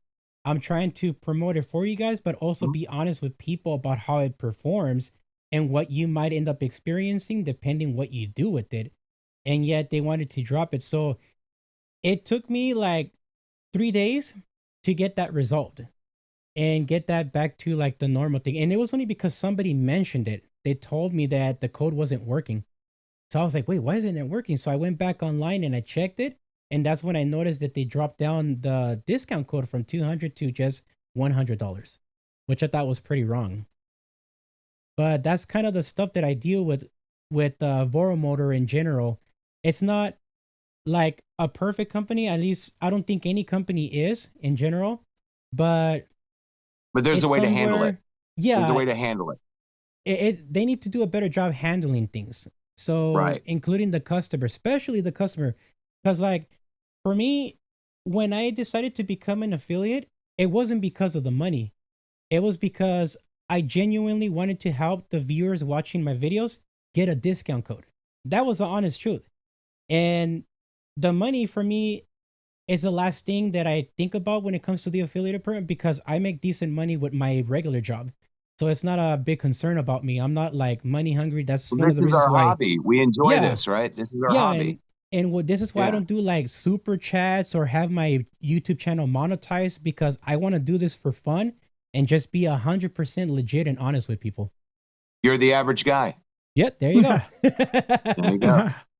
There you go. It's perfectly said. You know, I mean, I think there's this, it's sad that we even have to have these kind of conversations because, look, I mean, he might be telling absolutely 100% truth about, you know, the Melvin scenario, but we've even experienced it with InMotion. I mean, there were times where you were trying to get parts from them directly. Yes. And they weren't answering you. No, I and then remember I got banned. I got banned from I remember. Telegram. That's where I was trying to lead you into this. I mean, because Louis told the truth, and this was, I don't think the viewers really understand the InMotion RS Telegram thread, which is really the evolution of the RS. Yeah. Because we were the Kickstarter users. We were the ones that beta tested this thing for all of you guys today. Yeah. Every the mistake Telegram with that. The Right. Telegram page And is where you'll find the founders. it's the All of you founders. guys. I'm the second founder. Like, this is a big deal for all of us, and we all became a very big family of friendship. Like we took care of each other. And then one of our absolute strongest friends is banned out of the blue. And I got to tell you, a lot of us left the moment that happened because Louis really just told the truth. I don't even really understand why or what. Yeah, I basically spoke up in the group about the wire harness that was like cold soldered and how it shouldn't have been that way, especially for a $4,000 scooter, and where QC messed up. They should have just took the cable off and put a new one on instead, but they didn't do that. And then I also mentioned the ideas about the steering damper as well. That could have been a great thing to do, even if they don't use that rubber piece, but if they at least put a bridge on the damper. We'll go back to the original. Yeah, or that, but they didn't want to do that. Yeah. So what ended up happening was somebody from InMotion that runs the group ended up reporting my account as a spam account. And it basically removed my number and my email address from the group. And I actually got fully banned from Telegram. So I can't even use my credentials to try to get into any other group on Telegram. Wow, and then I tried entering. Yeah, I tried entering a second time under a different phone number and a different name. That, yeah. And it worked for a little bit. But as soon as I decided to put my real name back and my picture profile that I have on the YouTube channel, I got banned within minutes. So yeah, it was. I just chose to leave them. And I canceled my affiliation with them as well. I was like, if you guys are going to treat me like this, then I shouldn't be partnered up with you guys. And I closed everything off with them and just stayed with Vora instead. It's, God, you really think about it, there's a lot of politics in our hobby. Yeah.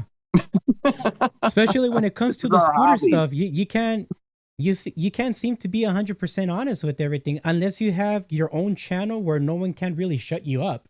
But then you're going to get paid to review things. You're not going to tell the truth anymore. Exactly.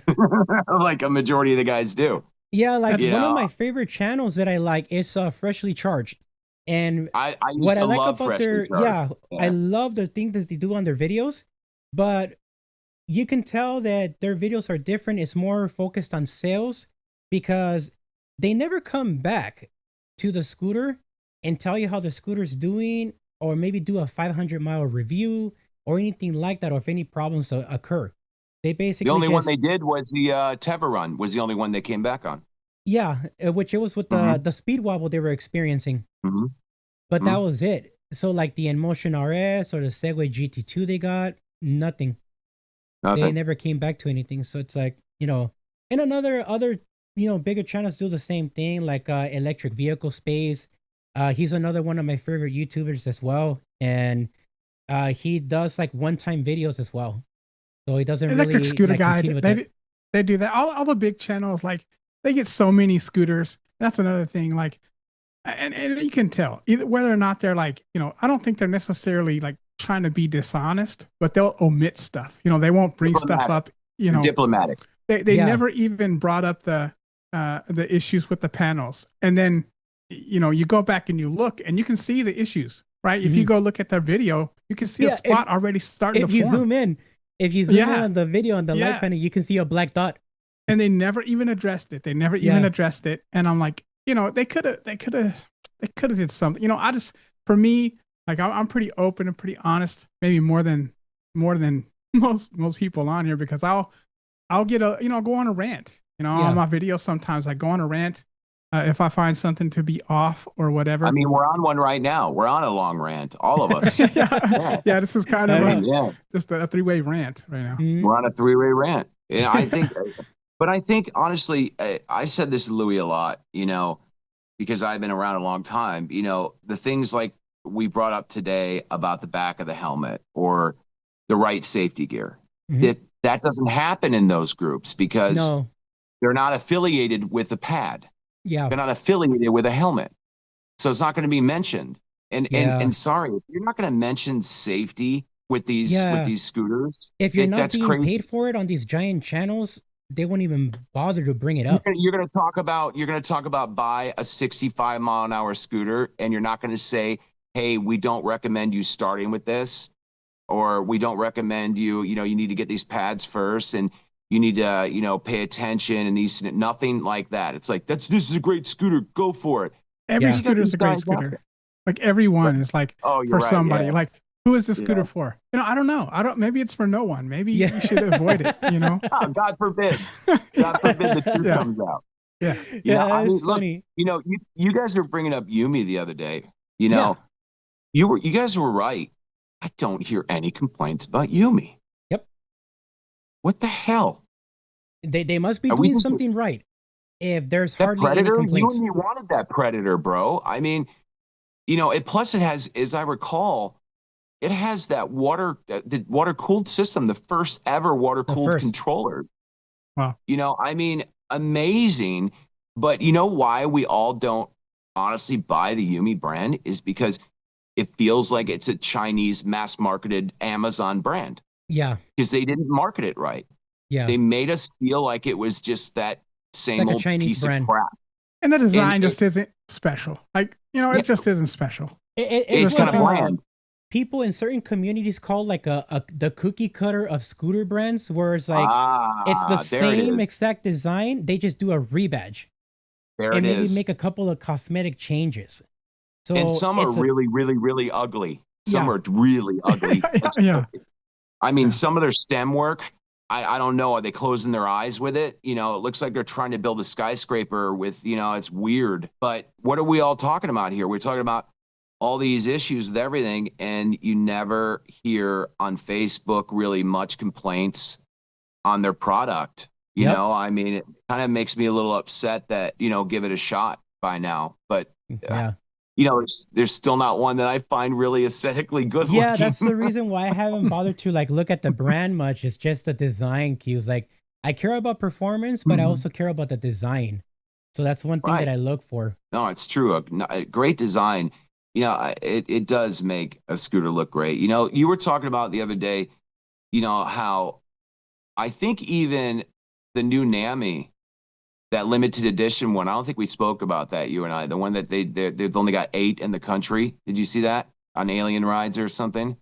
Yeah, what's the green one? It's like a green blast or something. Blast Max. Yeah, it's a green Blast Max. Now they're turning around that control arm. God, is that ugly, man? They're. I guess it's supposed to be for better stability, but I don't know. I just have a feeling. Is it really, or is it just a last ditch effort to try and make it stable? You know what I mean? Like, I feel like it's like they're kind of doing with the Ultra. I think they've done some things like that too. Yeah. And I also feel like you said, Louis, didn't you say that if it goes over a pothole, is that going to damage it? Wasn't that you that said that? That I talked about that on the last podcast, that the way it's sticking out, even on the new Terron, the new 7260R. Right. Yeah. Like, split though. Right. What if it snaps, like going over that? Yeah, I mean, our roads are not perfect, man. Oh God, LA roads. I love LA. I'm a Florida boy that loves LA. And all you guys out there that judge LA thinking it's like completely liberal, you have no idea. It's not like that there at all. It's a very small population. I can detest to it. It's very different. It's very different. But I will say those roads, holy crap, man. You got to be a pro. Yeah. There's a pothole every 15 feet. When you're going down like the main boulevard and stuff, but it's so fun. Don't get me wrong. There's no better place to ride than LA. I mean, that. I mean, for God's sakes, I keep a scooter at your house. Yeah. You know, I mean, So it's the best place there is to ride, you know, but I can only assume how it would be hitting a pothole with a reverse control arm like I that. have a feeling it would snap. Like, and you'll have a Oh, really bad accident on that thing. Like geez, having I it don't the want to way be it the one is. to find out. I Yeah, don't want to I be the one know. to, maybe we should get one for Edson. No, right? Edson's probably watching. He's probably saying, "Bruh." Oh Oh man. God. Yeah. So Well, what, did talking you have any about other whatever. questions on any other scooters or anything? Or Let me see. Um, well, we covered the RX-7 and we got some really good info on that one. And then we covered the RS. We talked about a lot, so a lot of the guys that view the channel here, they know about the RS already. And then we nobody did knows cover. about the GT2 RS, There right? you go. That's another good one to talk to. But it's already getting dark right there where you're at. I Yeah. basically my weather right now. I still have sunlight, but at my time right now, it's 3:55 p.m. right now, so Yeah, it's I've pretty early lost with my me. night, but you know, I guess you don't have to see the scooter really to know it, but you know, we already talked about the tires and all that and everything. You know, it's super. God, this thing is the torque on this thing, guys. First off, it was designed for off-roading. You know, that's the bottom line. You see all the marketing for it Yeah. where they're on like dunes and stuff, right? I think, has everyone seen that? I think he's seen it too, right? Have you Yeah. seen the advertising? Yes, I have. So when you convert this thing over with that much power to the first street tires, because I'm the first one in the world to have installed street tires at the factory. You know, they actually use my actual scooter for They did. advertising. They Pretty did. cool. Yeah, Wow. That's a pretty cool, freaking right? privilege, dude. That Yeah, you that's should pretty feel neat, wasn't special, it? bro. Yeah. So it's a 15-inch tire, you know, right? And all Yeah, that. But they're when big. it's designed for off-roading like that, and you're putting it on the road, there is so much torque that if you aren't paying attention, you would fall off if you were Yeah. to floor it. I'm not kidding you. Louis, you think Yeah. it's bad on the X? You multiply the X times two, Oh times crap, dude. two. So, but I can tell you this, there's nothing out there that can beat this thing as far as I'm concerned Oh, I'm on the street. positive. I'm positive. There's, yeah, I can destroy the Voro. Um, you know, what is that one called? Their The fast one. Roadster. Roadster is Yeah. lunch for me. Yeah. It's The lunch. Roadster. This It's this no thing comparison. is no comparison. It is Yeah. unbelievable, but Mm. it's also 200 pounds. You Yeah. know, but it's extremely stable. There's no wobble at all. The brakes are not great. I'll tell you that. And I have what? I have four brakes. Yeah, Four brakes. you have Yeah, dual sets of brakes, front and rear. There's actually dual disc brakes, dual calipers in the rear it's motors crazy. and in the front. It is insane, man. Insane. Yeah. Insane. This is for the most advanced riders. Yeah. No one should pick this scooter up unless you are an extremely advanced rider that has ridden at high speeds. As Louis, you know me, I ride very fast. So Yep. it's not a death trap. It's just you've got to have a lot of experience to handle Yeah, it. That's it. just to be able to handle the scooter pretty much, like, cause on the RS, like, I've gone up to 63, and I normally ride like in gear 2 or gear 3, going up to like plus 50ish, like maybe 54, 55 occasionally, but I'm used to that kind of speed. There's a lot of Right. people that when they see my videos, they think I'm nuts because I'm going 40. So I know, right? That's but I just feel it cruise. so I mean, that's natural. cruising. Yeah, Yeah. I feel it I think natural. all Like, three of us can say that 40's cruising, yeah. right? I don't go 40. I'll be What do honest. you go? I've maybe been in the high 20s. Like I just Are you haven't kidding had. me? I'm just not comfortable yet. Going that fast on. The Clima will go up to like 40, Yeah, 42, it does. something like Your that. Klima has a good speed. But Yeah, and Clima's it gets good. there really quickly. It's got a really nice acceleration. But I ride on a middle mode, right in the middle, mode 3, and that's kind of where I like it. It has perfect acceleration. I can get it What's the when I need miles it. on that? Is that 30 miles? A Uh, maximum distance? Now, okay, so that's it depends on how you ride it, right? And since I haven't really been much above maybe 25, between 25 and 30 miles an hour, I can get 40, 50 miles of range. Oh, really? Nice. Wow. The way I ride. Yeah, the That's way I good. ride. Louis, So. you get that out of the RS when you're, because Louis, you ride that RS pretty slow. You do on most of the time because you're doing a lot of group rides. Yeah, on the So group rides, I ride it like the fastest I've ever gone on it on a group ride has been like maybe, wow, dude, maybe like 35. 35 at the most. It's because Yeah. most of the rides are chill, pretty chill. And what do you get out of range-wise, that? dude? What do you get out of that? Oh, 35. dude, at about 35, I get like maybe 45 miles of range at So least. he's even getting more range than us. Yeah, Wow. on that RS. But I do have the acceleration dialed down. So I have it at 20%. So I don't have the acceleration too aggressive, which helps a little bit with the battery life too, because I don't have to like gun it. But And that's the other thing about the GT2 RS. I can go about 45 to 50 miles an hour for about, oh God, 25 miles. And I get about 45-mile range, 50-mile range in total in the whole entire thing. It's pretty crazy. I mean, it's like the X Limited. If I were to go like 35, 40 maybe, oh, dude, I bet you'll I get would a get 80 ton of range. miles.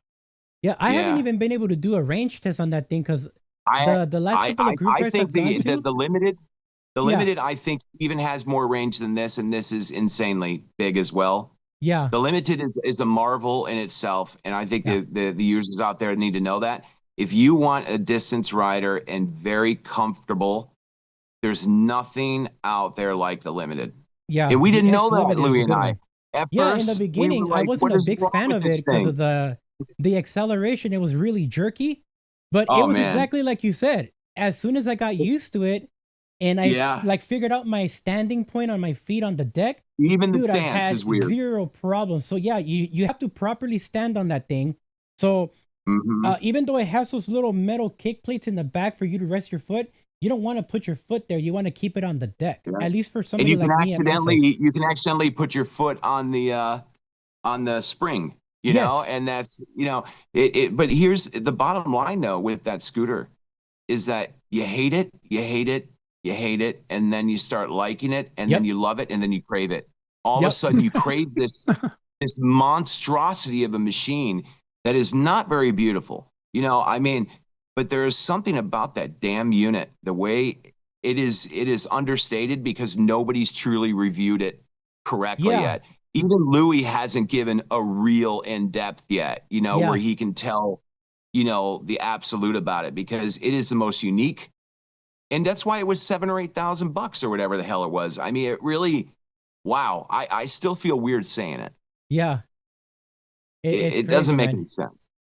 No, but I'm grateful though because I got the privilege to be able to have it here. I mean, this is your scooter, and I have it here at my house. It's our scooter. It's our scooter. Yeah, there you go.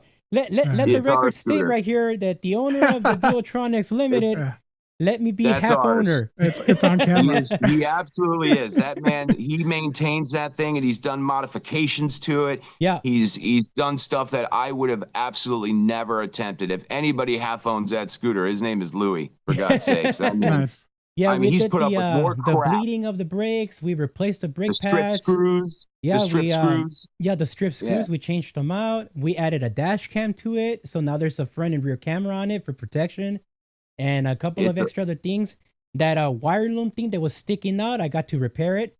So it's nicely fixed up. There's nothing that's exposed. It became Louis. It's Louis now. Exactly. Exactly. The one thing your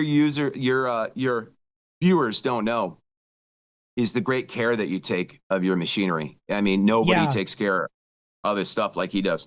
I'm telling you, I don't know if you know that about him. He cleans the dirt daily. There's no dirt on it and nothing. My wife makes fun of me, bro. She calls me like this old man with a red Mustang. Like just sitting there at those grooves, like just polishing it. That's basically what I do with everything. I mean, I use McGuire's products. I use McGuire's products on this thing. Yeah, you know, I think that shows the love of your hobby, you know, and that I actually really I admire that, and I think knowing that scooter is at your house, I know it's going to live like 5 years longer because of it. Yeah, you know, because it was at mine. I keep mine pretty clean, you know that. Yeah, but you do extra special care, and I don't think anybody has a limited the way that you have it now, especially with the dash cam. I mean, come on, you were really the first guy to do dash cams on pretty scooters. Much. But you really were. No, and then the dash cams do actually help. I forgot to bring this up, but I actually won my case. The only thing that I'm waiting for now. Good for you, brother. Yeah, thank you. The only thing I'm waiting for now is just to figure out how much are they going to take from me for all the services I got, from the MRI scans down to like the doctor visits that I had, the chiropractor visits, and how much I'm actually going to be left with. But I won my case, surgical and the evaluation. dash cams helped. Without the dash cam, I wouldn't have had proof that I wasn't at fault on anything, and the lady that literally took off. You certainly dotted your I's and crossed your T's by doing that. At first, I thought, when if you remember when you were like, I'm doing dash cams, I was like, I don't want a camera. Like, what the hell would I want a camera for? Yeah, dude, I got a lot of heat because it was overkill at first. I didn't realize how important it was. I didn't get it. The first scooter I did this on was the Segway 9 Max G2, and a lot of people were making made fun of you for that, for sure. They were making fun of me on that for putting a dash cam on that thing. But that was the first scooter I had an accident on. So I figured, well, that was my #1 scooter. That's what got me into the scooter world and wanting to crave faster speed and stuff, and like better braking, because the braking on that thing sucks. It's just a regular like a drum brake. It's garbage, dude, like for stopping. So even at 20 miles an hour, like it's bad. So that's a good point. All of us should really say the truth. Do not go out and buy your first scooter generic crap. Don't do it. No, buy a good reputable brand at the very beginning, so you don't have to learn the hard way. That, and also your braking. Make sure that you get something that has at least brake pads, like with mechanical disc brakes or something. Please do not go for anything that has drum brakes. Get disc brakes, even if they're cable brakes. Please. Tires. Tell them about the tires. The tires. Don't go with the plastic crap. The stuff that's, without suspensions. Don't get something without a suspension. Yeah, you're gonna feel everything. You're going to feel pain on your legs and everything just running through your body, going over any kind of road condition. Anything. Yeah. My issues with my Hover 1 Journey Max, it's a pretty basic scooter. I got it because it's a dual motor and it can carry, it's pretty speedy for, a scooter for $500. And it has zero suspension. A dual motor at 500? Yeah, it's decent. Yeah. It's actually decent. That's an Amazon special right there. Yeah, that's a great value. I didn't really feel bad about that scooter, but eventually, my thing was the handle, like without suspension, it'll like knock your hands off. It'll literally like knock your hands off of the bars if you hit something that's got a decent little. And if you don't suspect it, it can make you crash. Like it can literally, completely. So my next thing was I've got to get suspension on my next scooter just so the impact on my hands isn't so crazy. I ride with my knees flexed most of the time. My elbow's pretty loose, but but without suspension, those cracks and bumps go directly from the ground to your hands. Like there's nothing between them to stop it from just jarring you. So. Yeah, and that's another thing that maybe a lot of riders that are new do not know about standing on a scooter properly. You don't want to have your legs fully stiff on the deck. You want to have a little bit of like bending on the knees so that this way, if you do go over something rough, your knees and your legs won't take that impact. Like it'll kind of be a little springy. Yeah. So that's something really important, and I think a little bit overlooked. It's all overlooked. The things we're talking about right here, no one's ever spoken about. Yeah. No one's ever said, make sure you have a suspension. No one ever said, make sure you have the right tires. You make sure you have the right brake, like you said, even handlebars. I mean, we don't even bring that up. You can pick up something that has a good suspension, has good brakes, but the handlebars are a total length of 4 inches long. Yeah. So it could either be too short of a handlebar or too big of a handlebar, depending your height and your size. Right. So there's a lot that you benefit or very negative. It's crazy how much, it's only because we've grown, into more scooters, but I really wish there was somebody because I looked at the reviews. I know you did, Louis, and I'm sure you did too, bro. And there was nothing other than, you know, buy the expensive scooter or that's it. There was really nothing in between telling us. Well, and then when they said buy the cheaper one, they didn't say, you know, you should have them with the suspension, but if you want to start with this one, it's fine. Nobody said that. Yeah. So I think there's a lot of stuff that the viewers are learning tonight, and they should really take it seriously. No, absolutely. I agree 100%. And talking about that, I was thinking that since we've been doing this podcast, I was thinking about maybe starting to do some maybe live once a month. Since I have this machine right here that you can see, this one allows me to go live on my channel, and I can even have the questions pop up on the screen when people ask questions to us about any kind of scooter or riding advice or what scooter recommend them, which would be a good idea. And one of the YouTubers that I watch that's a little underrated, his channel isn't that big. Not sure if you heard of this guy. His name is Tom, and he runs a channel called Tom's Gadget Garage. The dude has a lot of experience with e-bikes and scooters. Yeah, he doesn't know much about scooters, though, right? He's not really a scooter. No, he does, actually. He's pretty experienced with everything. Oh, wow. And he knows a lot about the specifications, pretty much what I do, but like he does it more with like the e-bike route. And I think it would be pretty cool to have him on this channel. I just haven't tried asking him. You know, the only thing is pretty much all of his scooters are kind of like mid-range to low range. He doesn't have any like super expensive, super nice scooters on there. So if you're really looking for something kind of, you know, cool, that I like all of it. I like the way he covers the scooters. I think he does a really good job. Yeah, dude. But he just doesn't have any really super nice scooters. Just it's my only. Yeah, that's the only. I would say the only concern would be that.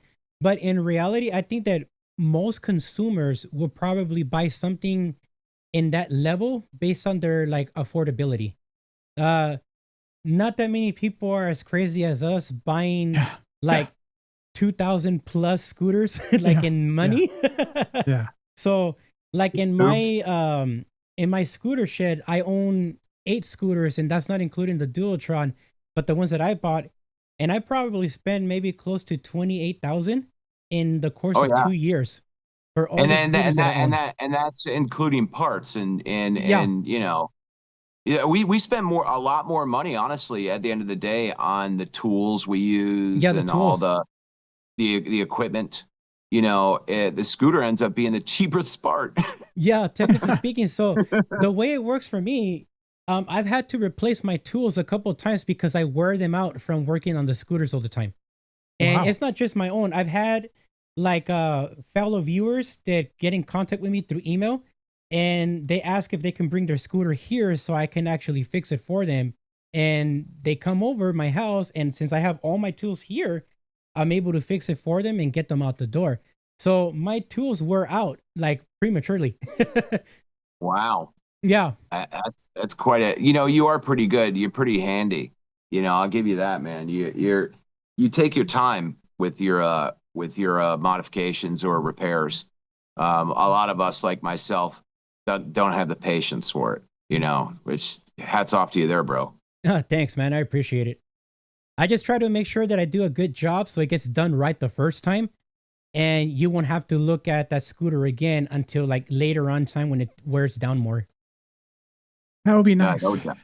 So what's your next scooter going to be, bro?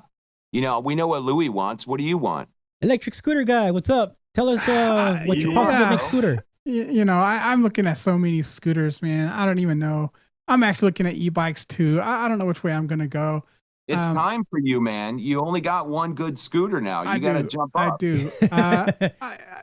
I'm just, you know, and the Wolf King GT or the King GT Pro or whatever it's called, that was really high on my list. I mean, probably like for the money right now, you know, around $3,000. I think it's like a really super deal. Yeah. But I'm not willing to go into Cabo right now. I've stepped back from Cabo. They drop by Voro Motors. The only real way to deal with them now is to go directly through them. And I don't know, I'm a little nervous about that. Yeah, that is a little nervous. So Cabo's dealt with them. You know, I've never dealt directly with them, and I've heard, you know, it's going to be a wait, whatever you do.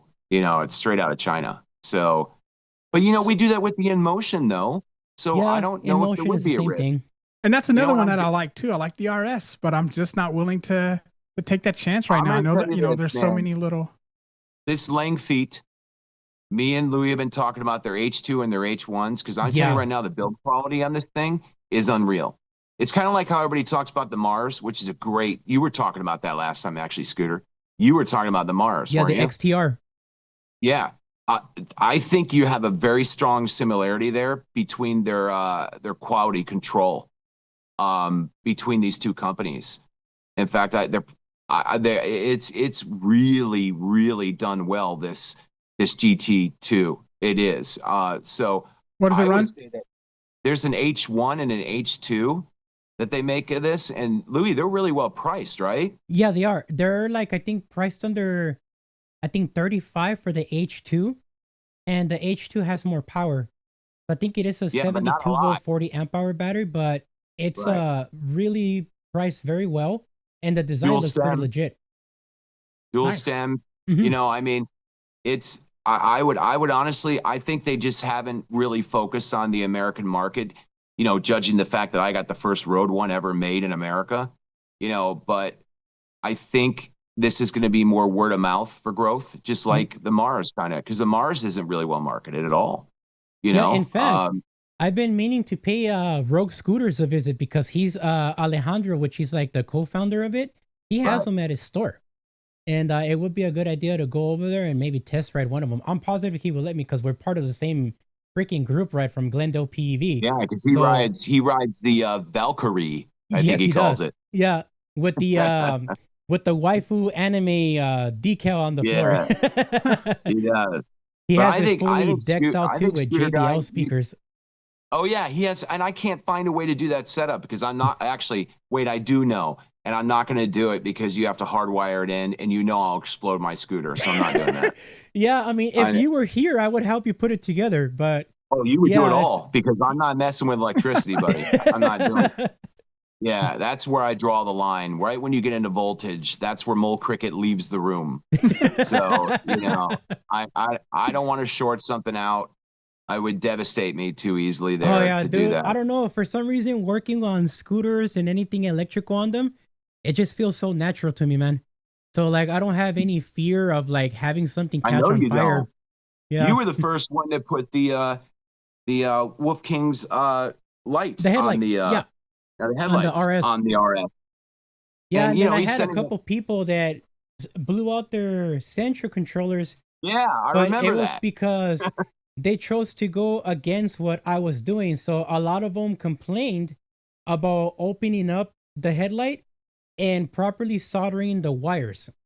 So they, because I let them know that there's a possibility that there may be connection issues like touching inside of the board.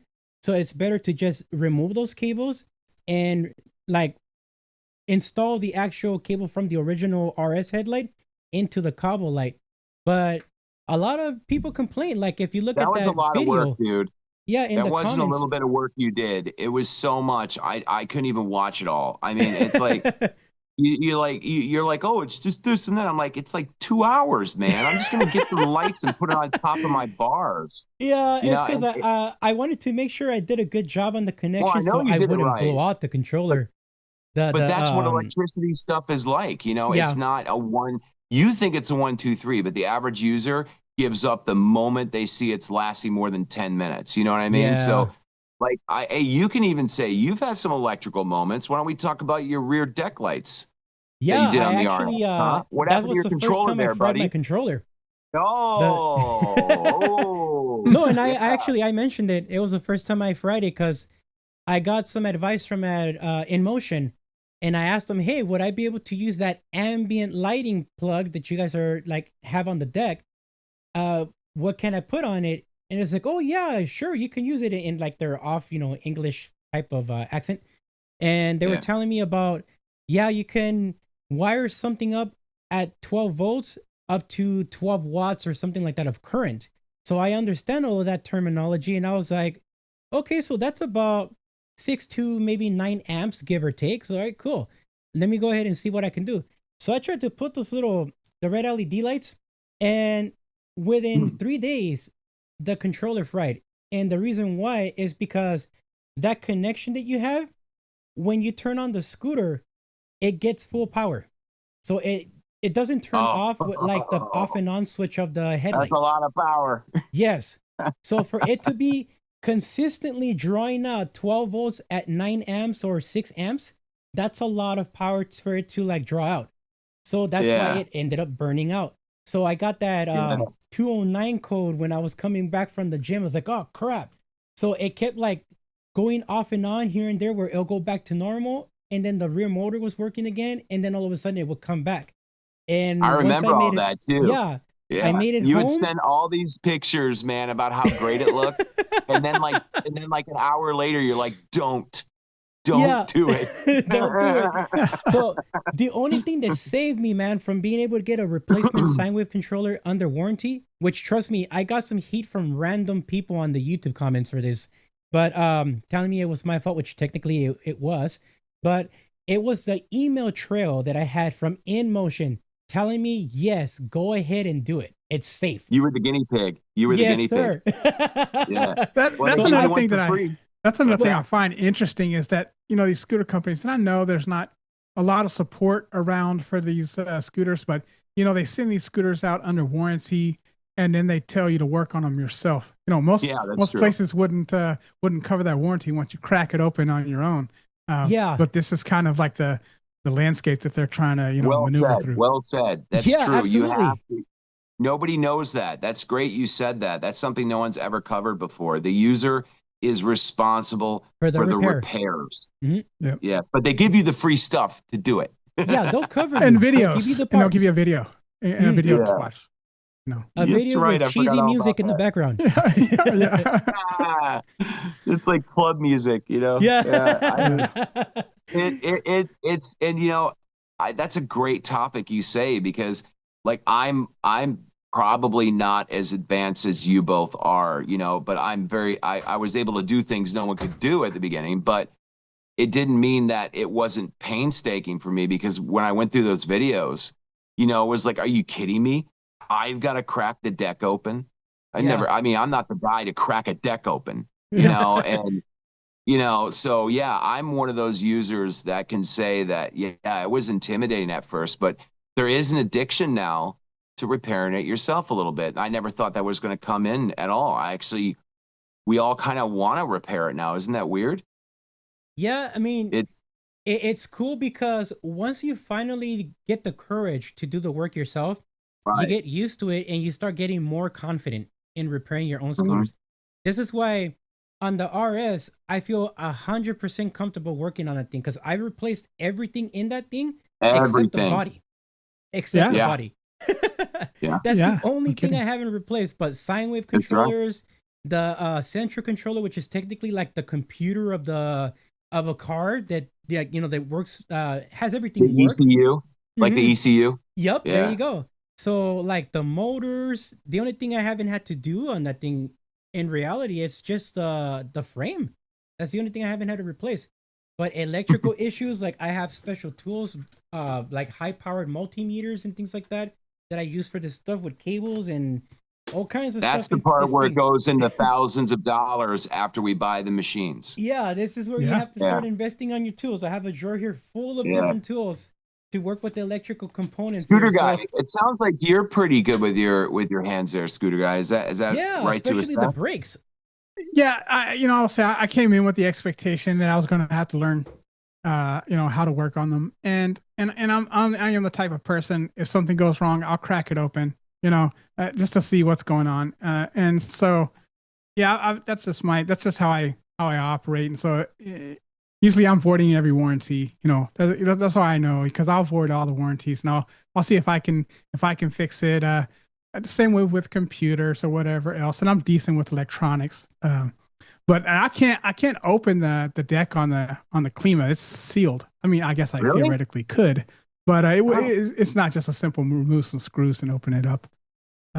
It they sounds build like it. you're ready to graduate to another scooter. It really You know, does. I do like it though, because they keep the motor controller separate. You know, it's just the battery inside there, right? So it's got a little encasing on the front there, near the bottom there. Just plastic, like you were talking about. You can just take it Right. off and access everything in there. And I've already, you know, checked that out and put an Apple tag and air tag in there as well, just in smart. case. But yeah, I mean, I don't mind, you know, jumping in and sort of, you know, ripping out. Yeah, you know, I enjoy Well, that's it. good. I mean, that's I think for a lot of these people that are going to listen all to us tonight, you know, and you know, invest properly, you know, in the better scooter, they're going to need you two for for later modifications or fixes, you know, Yeah. because there is not a lot of guidance sometimes. But then again, there is. I shouldn't say that. There's always been a fix there somewhere, right, guys? We've always found some video, Yeah, you it know, it to help. eventually comes up. So the way it Yeah, works is the person just has to experience it and then figure out the problem and the solution to repair it and get it working again. And if they're nice right. enough to share it, then we get to get that information and, you know, fix our own scooters if we come across that same problem. That brings up a good point. I think a lot of these viewers, you know, when you do get on these Facebook groups, it is true they're going to be pretty aggressive with you if they don't like your questions. Oh yeah. Just ignore that. Those guys are the losers, anyways. Don't think everybody's like that. Even us Yeah. experienced guys don't like them as well. So you just kind of don't look at some of the responses they say to you. It's in a lot of times in when people are enthusiasts into anything, you're going to have ego involved where they say every question's stupid. Yeah, yeah, Those guys we don't like, yeah, and yeah, you know, so don't you know, don't get overwhelmed by it. There's always going to be people like the three of us that are going to answer right after that jerk Yeah. and give you the right answers to give you solutions. You know, I learned the hard way. I'm sure you guys did too. I know Louis Yeah. has. Yeah. Louis said things very nicely, and I've seen him, you know, people just attack right at him, you know, just to do it, Yeah. you know, and then I go to Louis, you know, I always go to Louis' side, and I'll say something, you know, very nasty back at them. But you know, it's Well, not you always. basically silence them afterwards. They don't reply Yeah, back. I'm pretty good at getting people, the bullies, to leave us alone. Yeah. But I don't think I think a lot of these people that have the fear of the unknown is what's keeping people from buying, you know, the better devices, because they've been intimidated maybe on those threads. Yeah. You know, especially Cabo threads. You know, they're nasty and on there, really nasty. You know who you are, Rob. Mm. It should there should be a lot more kindness going around. In Motion even has some real nasty people on there. Yeah, they do. I think Nami does too, Yeah. actually. I like the Nami group in general. You know, I have two main groups on Facebook that I follow, which is Electric Scooter Guide group, and then the Nami, because I bought my Klima. But I find it quite comical. You know, some of and when I first got on, I just had some questions and I got some of these snarky kind of comments and snarky. stuff. Yeah, Yeah. and That and happens you a know, lot. it doesn't bother me. I can get snarky right back. And Well, Electric uh, Scooter Guide group just teaches you, like, you know, like there's a lot of scooters you shouldn't buy. That's a great thing to go on there because you got guys that are buying stuff that is literally rock gut junk. You know, and they're like, I bought this for $400 off a dude, and you're like, oh my God, where did he find that brand? That group on Facebook is the best way to find out what not to buy. Yeah, well, then everybody later will on tell they you. come back complaining about how they got the scooter and where can I find parts for it? And the thing is that you probably are not. They're probably using universal parts. You got to Ooh, learn. there's- You got to learn. Like everyone has to have their own experience, you know. And the one thing I see when you know, I'll say when people come on and say, look, I've got $1,000, and I see this across the board. Really, it doesn't matter what they say. I've got $1,000. I'm trying to spin a scooter on, and you'll get like more than one comment saying you should save up a little more, you know, and just get you something for 1,500 or whatever. Yeah. And I'm like, maybe these people don't want to invest that much, or maybe they can't invest that much, Yeah. and they just want something decent, right? They just want something that's that's a tough one, though, isn't it? It's To tough. say Yes. It's tough. you're not going to find something really that decent at the $1,000 mark with what they're asking for a lot. Yeah, no, I want like, this. I want this to have a list long, and then I want it for $400. You know. Yeah, that's the impossible part. You're like, we could probably do some of those things. You can do it, but you're gonna get seriously injured if you buy some of those from Amazon. Because you're gonna have generic brakes, you know, and all that. Yeah, I've seen comments in a lot of forums that I'm in that want performance like the RX-7 and the InMotion RS, but they only want to pay like $1,000. And realistically, like I've seen it. So then you see that little laughing emoji on Facebook because people are laughing at this person. They do that too much, man. They do, yeah, they a little too much.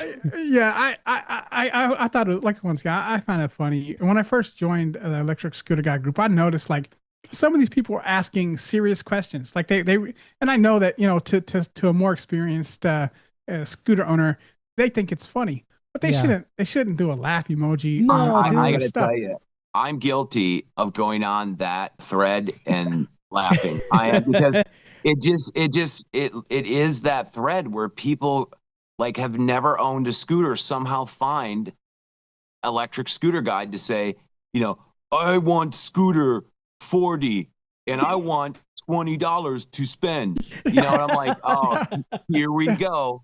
Yeah. Here we go. Here comes the responses. You know, I'm like, you know, I literally like laughed at I did a laugh emoji on like tons of, just after I started seeing it so much, I just thought, I didn't even look at it. I was just like laugh emoji. and then I got some interesting responses like, what, you know, it's just, people are too touchy on there. And then you got people who are, like I said, will attack you or everything. Literally every post I see, there's at least one person on there who will attack. There's a bully everywhere. Yeah, exactly. And one guy ended up blocking me because I got on him a little bit, because he was always, you know, doing stuff. He was always like making snarky comments to me. Anything that if I commented on someone else's thing, he would, you don't know. I'm like, dude, stop talking to me. So I was kind of a jerk one time. I didn't mean, it wasn't overly like that, but he got so angry, he just started lashing out at me, and then the next thing I know, I was blocked. So yeah. we've all had those moments. I have a tendency to bully the bully, so we will tell you that. Yeah, exactly. So, you know, it's a fun one to be on. You know, obviously to find out what to do and what not to do. I'll say that I shouldn't be so harsh on that. The same guy, when I first joined, I asked a question. I did it in such a way that I try to word things in a way that's I don't articulate. know. You're trying to articulate. Exactly. Yeah. So I said, if and my question was this, maybe I don't know if you guys know. I said, if you were to write a book on how to never get into a crash, or I think I said accident, what would the title of each chapter be? Right. That's the way I try to. God. Yeah, that's the way I try to. I tried to. I didn't ask anybody to go into super into, just tell me the outline, you know, just give me an outline of some of the key points, right? And, you know, the same guy, that was my first ever post, I think, on the group, maybe. One of them for sure. The same guy, he's like, redefine accident and then ask her a question again. Oh my God. Who are you, bro? I want to beat that guy up right now. Who are you? You know, that's the guy that ended up blocking me though. You know what the really messed up part here, and I think a lot of the viewers should know, usually the nastiest guys are the oldest guys. They are. Yeah. It's usually the guy in the 60s. Yeah. They're more grouchy. It's that guy. And he wears flip-flops and no helmet. It's funny you mentioned that, because I've seen Yogi Steve record somebody that was like using a scooter with flip-flops on. And I think it was an RS too. I commented on that. If you remember, I had said something yes, like, you did. That's right. You were, then you seen the video. I got him good. I was like, hey, how about a helmet, you know, or something like that. And then everybody started saying it. Well, everybody started like some grocery bags on the handlebars. Yeah. Some shorts on and flip-flops. And he was like recording it too. Like he was going like 50. You know, I'm like, oh, this guy's going to get hurt, man. Yeah. I mean, can you imagine especially your toes, in Hollywood, dude? Look? Oh, your toes would be gone. Mm-hmm. Completely gone. I mean, well, hey, he wants to find out the hard way. He's going to find out. Oh, absolutely. Yeah, it's a matter of time for that dude. And he was defending himself, remember? Yeah, he was like, you don't need pads. Yeah. That's why Yogi was like, more power to you, bro. God. I mean, we just need a before and after pic like yours, Yeah. as bad as it was. But, Yeah, I remember you know, Yogi was like, don't do that. Like, the lesson for you guys. no, my God, there's so many crazy things out there. Yeah, man. Oh, it's just an amazing experience though, overall though. This is really It is. cool. It's a great hobby. It's a It great is. hobby. It's fun. It is. It's And it's a lot of fun. This is why like I didn't feel like stopping scooter riding just because I had one accident. It's like babies, like when they first start walking, they're always gonna fall. And what you do is you help them get back up and let them continue walking so they can learn how to walk, right? Same thing Sometimes how I that's felt easier with the said than scooters. done. Yeah. You deserve some credit for that because I know I had a buddy who was doing some motocross stuff and his throttle stuck open. He had a pretty nasty accident, and he was always wanting to get back into it, and he was never able to overcome the mental trauma of getting back on. He never went back on. Oh, talking about trauma, dude. You're That gonna took tell me him. a You're gonna bit. tell him, aren't you? Don't. Yeah. You're gonna tell him. All right, go ahead and tell him. Look, Here man, we go. You ready for this? So when I had my accident on that 9 Max G2, it took me about 8 months to get over the fear that I had riding an electric scooter. Every time I would hop on that InMotion RS after I got the 9 Max G2, because think about it this way: before my accident happened, I had pre-ordered the RS, and I had also ordered a Segway GT1. So I ordered two scooters because let me replace the Max G2 with something a little bit more powerful. And so I ordered the GT1. And when I got the RS, I felt so much freaking fear. Like to the point where I felt like fainting. I would hop on the scooter before I even like start walking it while the scooter was still off. I had this like really weak body sensation and a lot of pain right here in the center of my chest. To the point where like it was like anxiety like crazy. Yeah, and it took me literally that's an attack. Yeah, 8 months, man. I thought you were gonna tell the Yellowstone story. Thank God you didn't. Oh, the Yellowstone? Oh, you mean the one with the Oh, should we? Oh, I don't know. I don't think we should because no, I maybe think not because it would be. You've already brought it up. You've already brought it up. Cat's out of the bag. I don't think he wants us to tell that story. No, actually, he doesn't. I think we should probably respect Scott's. Let's just say it was really bad. Well, now you said his name. Well, yeah, but I mean, because he watches the channel here and there. But yeah, we won't talk about it. But yeah, it was really bad. The worst you can think, and let's just say that there's situations where you don't plan, don't let other people use your scooter. Don't do that. Yeah, if they don't know how to ride, don't do it. If they're first time riders, man, don't let them use your scooter if your scooter's too powerful. Yeah, it's just not going to work out, and then you're going to feel like responsible even though you're not. But you're gonna go through that guilt. It's best just to say, listen, it's not this is too powerful for you. You're gonna get hurt, and that's it. And you don't want to be a statistic. That's nothing worse than that. I thought you were gonna bring that up. I was like, oh my God, you're gonna tell that story. No, I was debating it, but I remembered. I was like, nah, that's too private, and that's something that he shared with us privately too, like within the group. And now I gotta respect that, man. I can't talk about it, but yeah, I'm glad you didn't. That's what I thought you were gonna do. No, I mentioned my own issue, but no, in all honesty, I got it. If you have a cousin or a brother, anything like that, and you have a high performance scooter, something like the RS, and they've never ridden a scooter before, don't let them ride that one. Even in the lowest speed, like the lowest speed on the RS is 20 miles an hour. And the acceleration on it is enough to make a person fall off.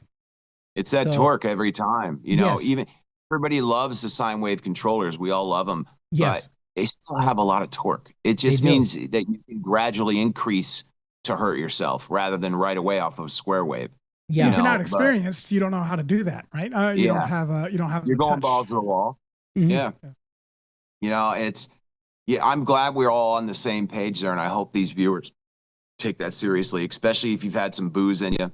Yeah. I mean, we've all done it, and it's, You can't be like, here, give it a shot. You know, here, great. Yeah, try it out. Don't do that. Skip that part.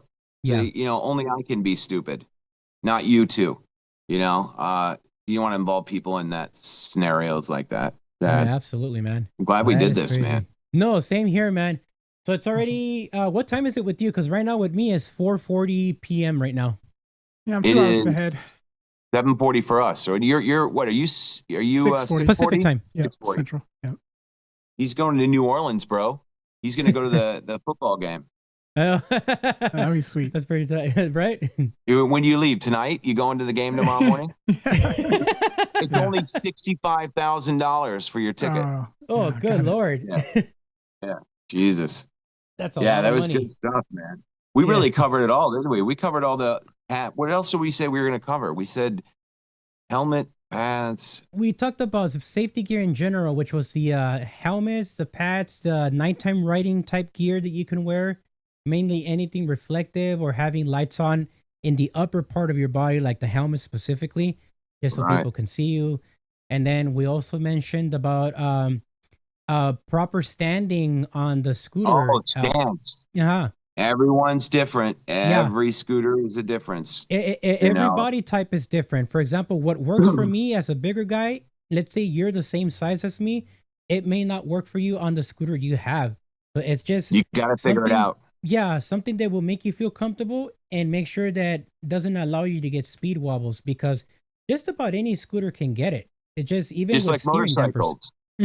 Motorcycles get them all the time. You know, and that's something in the world of scooters that people are unrealistic about. They run from a scooter because they hear steering wobble, but the truth is, it's a battle on anything like a motorcycle, moped, as well as scooters. You just have to modify the scooter properly and modify your stance.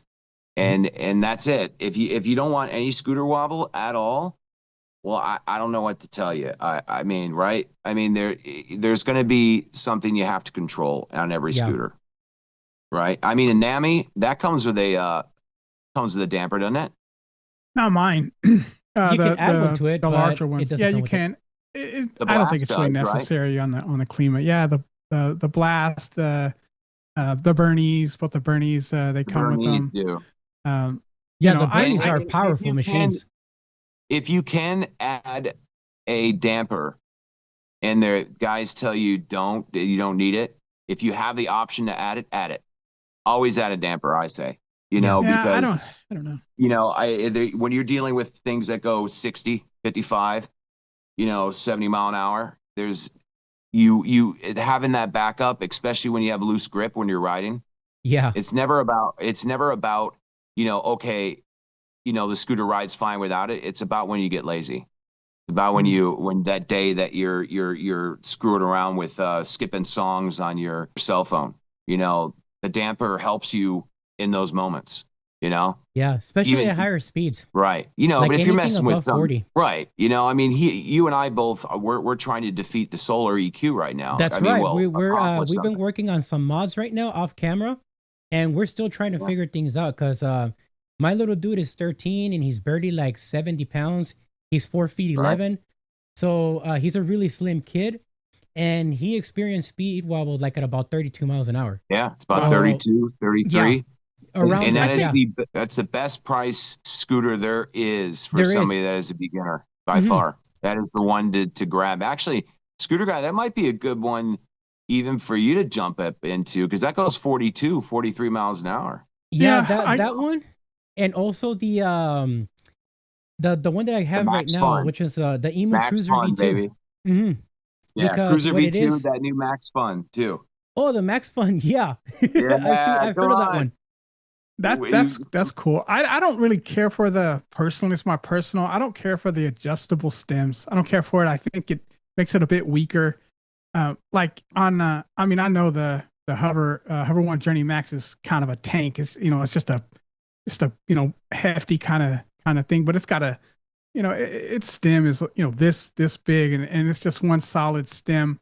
And then the Klima, now it's got a bit of a flex. The stem flexes a little bit there. Yeah, I see that behind you. It does look very thin, your stem. It is much thinner than my Journey Max, but it does well. but there's some give. There's some give to it, and it starts to get a creak that I have to constantly tighten up, lubricate to get it to kind of lose that creaking sound or whatever. But you do lose the creaking sounds when you graduate up to the next scooters like that. Because I remember, on like the 9-bot and stuff like that, they had that, around the deck. There was a creaking from the deck. I've never experienced even the slightest wobble whatsoever on either of my scooters. And that's really good. And I like I said, I see some, and even on lower speeds, the one that have the adjustable stems, it's easier to, it's just not as solid, right? I mean, it's just not it's not one piece. It just depends on how the scooter's built. I don't know. It's not bad, right, Louis? I don't think it's horrible. On the EQ, it doesn't really move. So it like the Cruiser V2, it has like this locking mechanism. Yeah, nice that you clamping. can tighten the screw, and then once you put the locking mechanism back, it stays put.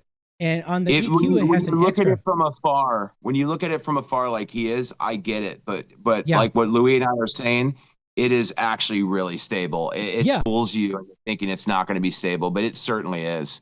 And it's a nice option for kids that are growing. Absolutely. That's one of the reasons why I got my kid that. Yeah. So I got on that because he had a 9-bot Zing C20, like a kid scooter, and it topped out like at 10 miles an hour, and it got too slow for him. And then I bought him this one. Yeah. Just to be able to keep up with me and eventually go like on group rides together and stuff like that, which will be something fun for him to do. And another important thing I did for him is I bought him full armor, especially after my accident. I wanted to make sure that he would have like the least amount of body damage in case he falls. And I bought him full armor, so he has the pads all the way down to the shin. He has the upper body armor that exactly like the one that I got, just a smaller size. And then he has both of our sons have the same setup. Yeah, both of our kids do. Yeah, and that's the crazy part. They got the same scooter, the same armor, like everything. Same dash, same everything. Yep. Yeah, I mean, and the truth is, you would think because they're scooters that go into their 40s, they're so much safer, these scooters, by having the suspension, by having the sine wave controllers, by having the better brakes. So like a lot of those guys out there are thinking, okay, I'm going to buy my kid one that goes slow, but they're not buying a safe one.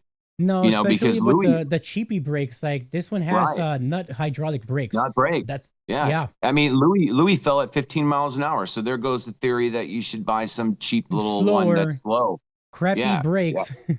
Right, buy something that's safer for the kid, and he can graduate up. Plus, we can control. Louis and I know how to control the speeds on those things. You can go into the P settings and slow that down. You could even slow down the max speed. So if your kid has a habit of wanting to go in speed 3, like you can cap them at like 25 miles an hour and they won't go any faster. There's a lot of ability, and the technology. And the crazy part is he and I are using solar for our kids, and solar as a whole, I think both of us aren't gigantic fans, but when it came down to this, when it came down to this scooter, it's different. Yeah, this scooter's a lot different. I like this one, especially the quad suspension that it has in the front. Right. It literally has 4 shocks in the front. Yeah. So it's like the smoothest dampening in the front. The rear one can use some improvement, but the front one, dude, oh my God, it's plush. It really is. I mean, for what we paid, it just blows my mind, that they put those parts in it, and made it affordable. It's a great scooter, The only sad part is he and I are fighting the steering wobble, and that, it's the scooter guy. I'm sure that doesn't sound appealing to you, and I not get at that. All. Yeah, I get that. That's one thing I like about the Wolf series was that you never hear speed wobbles on those scooters, like the King I don't GT. Have speed wobble. I've never heard it. I've never heard it. They don't make a steering wheel for it. Yeah, Cabo did a really good job on the design of the forks. Yeah, because it goes all the way down. All the way down. I still have a damper on mine, only because I'm running at 55, 60, but when I'm running slow, I don't use it at all. It is extremely stable. Louis, you would absolutely love how stable it is, but the damn stem is so tall, buddy. Yeah, I know.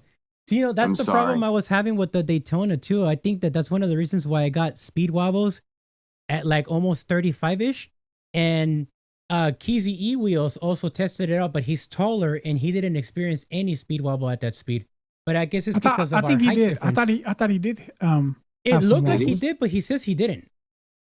Like on his video, you can see the thing shaking a little bit. Yeah, I'm pretty sure I saw it. Yeah, I'm sure too, but he claims he didn't get speed wobble. Yeah. So at least that's what he reported on my channel. It's funny, Scooter Guy. If you were to go back a year with me and Louie, that's all we were focused on was can't have steering wheel. Steering wheel, can't have it. Now that we've gotten older in the scooters, it's like, how do we control the steering wobble? Yeah. It's just kind of like, now we try to find solutions to the problem. Yeah. It's weird. So I get where you're coming from, Scooter Guy, because like it is a major turnoff at first. It truly is. But something changes. I don't understand when it does, but then you just try to find a solution. I can't explain why we changed our minds, Louie, because you and I wouldn't even, especially the Tevron. Yeah. Come on. You and I were like, we are never going to touch that machine ever. Yeah. The 7260R. Dual? Yeah. That's a problem. Dual steering dampers, and people are still getting speed wobbles on that. So they claim that the 2025 model is not supposed to have that, but no one has officially tested. So how do you know? And plus, they still have dual on there. They still have the dual dampers. Yeah. I don't care if they say it's stable or not. Take off the dual damper then. And let's see how it goes. Yeah, that's my thing. Like, if you do a good enough job of designing the scooter, you shouldn't need a steering dampener. And also, like, I don't like the idea of having your turning radius restricted too. That's what I don't like about external dampers. That it really does restrict the RS. The RS is much better, like you pointed out before. Absolutely, it's got the internal dampener. The internal damper is literally this little thing right here. Yeah, exactly. And this hugs the stem, and when it hugs it, it makes it harder for the steering to like wobble. Like it keeps it more stable, more straight. So this design is a genius idea. Yeah, they just but once again, I'm more receptive to that one. Guy, well, Scooter Guy, you got to realize, without that damper, that scooter, you would fall right on your face. Yes, that was one of the loosest steering I've ever seen in a scooter in my life. It was that bad. Yeah. I was so scared at first because remember, it didn't work at all for mine. Mine was the one that actually, literally, it did not work. So I couldn't even ride mine until I invented, the fix for it. So, a lot of us, the first 50 that were sold, we were like, let's just throw them away. Because we didn't want to drill into the frame, which is still stupid. Those guys drilling into the frame is not stupid. a good idea. You don't break the integrity of the scooter to try and make it aesthetically look better. It's not a wise move. Yeah, if you can find like a clamp style, then use the clamp style, but fine. Don't drill into the scooter. Don't drill into a frame and call it a good fix. That's you're gonna have it break. It's gonna break. Yeah, it's gonna eventually snap apart right where you drilled into. Going over some kind of bump or something, it's just gonna crack. And they're all so proud of themselves that they did it. and remember, Louie and I have been trying to find a solution for years. Yeah. On that. And guess what? The only way you're going to get one is to go to a machinist and have somebody build a clamp. That's it. Custom make something for you. That's it. That's the only resolve there is because we have tried. We put years of trying to figure it out. But you know what? I think, Scooter Guy, you might really love the RS, man. You'll never enjoy a ride like that. It's the best ride there is. That's the thing that I wish he lived near me or I lived near him because I would have him try out my RS. I definitely would. Once you ride it, dude, you will freaking love it. I'm positive. That's what everyone says. Everyone is so, dude. They have all these problems, but they're so willing to work through them, to get their scooter back running again. Because the scooter's like, it's basically made so well. It's easy to customize, like super easy. You can change a lot of things on it super easy and add stuff to it with the way they made it. And then this is the first scooter in its class that has an adjustable deck height as well as the stem height. and it's a permanent. Yeah, I like that. So it's not like a little clamp. You have to like unscrew things to like lower down the stem or raise it, and then retighten it up so it's permanently mounted. So although I did see a video for you.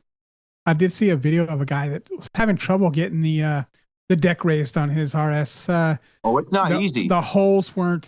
He had to bore out the holes a bit more to get it to work. I don't want to go to that level of customization. I'm stock.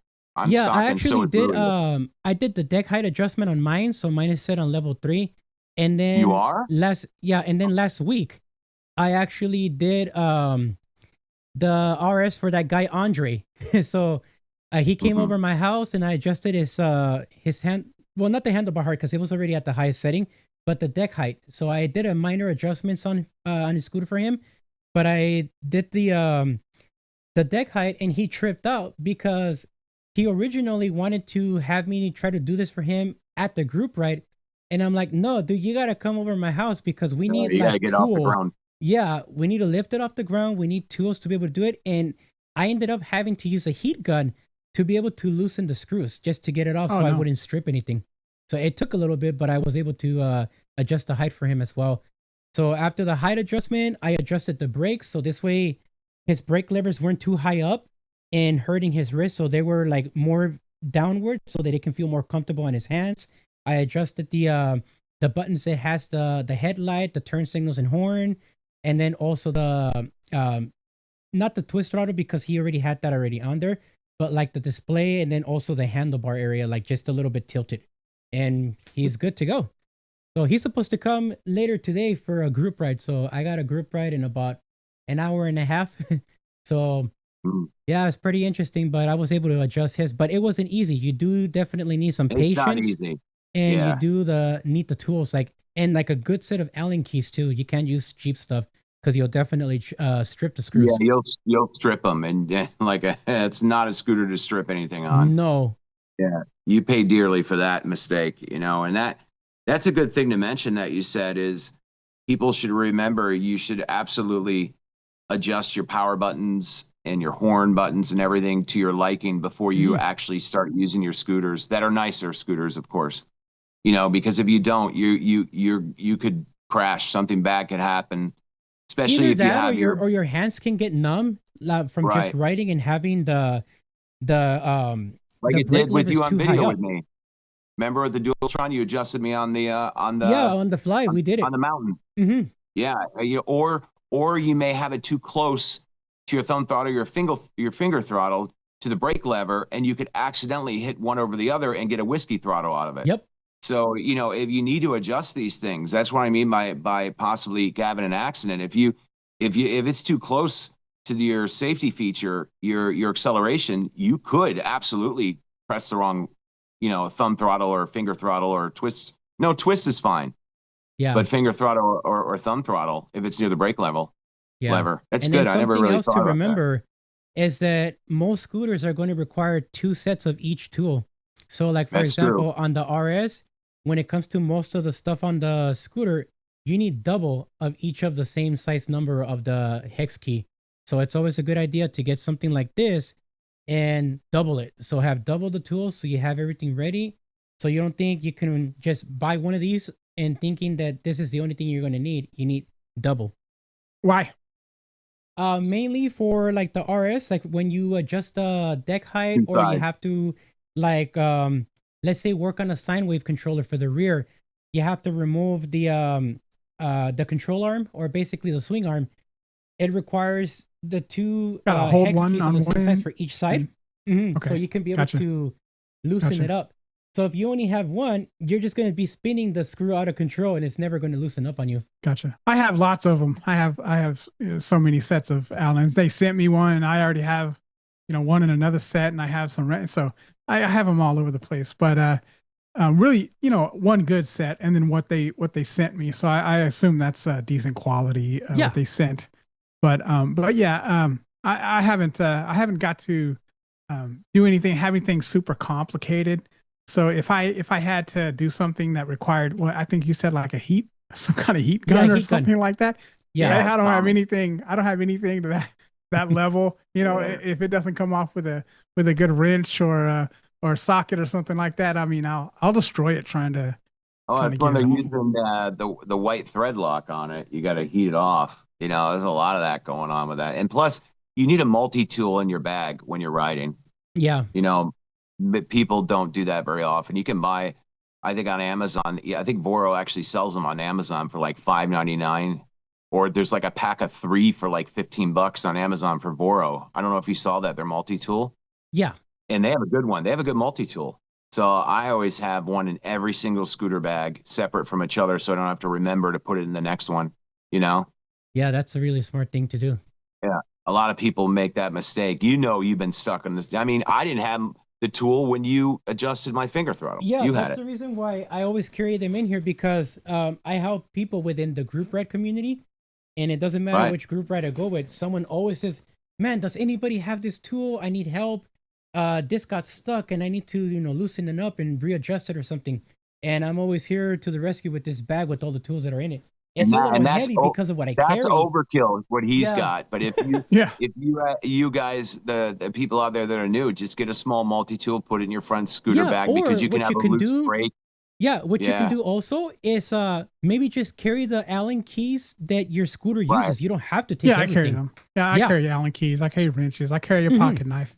You know, just the basic stuff that, anything your scooter really requires. Like whenever, depending what scooter I take with me, I remember which ones I have to take, like the Allen key sizes, and I take them with me, and I don't have to take the entire tool set, just what's needed for that specific scooter. Or the little one that comes with your guys' scooter is suffice as well to keep in your bag, because there's going to be a time that your brake lever comes loose, or something of that. Usually I've had before where my brake, the 2 top bolts have come loose while I'm riding, even though I've thread locked them, whatever.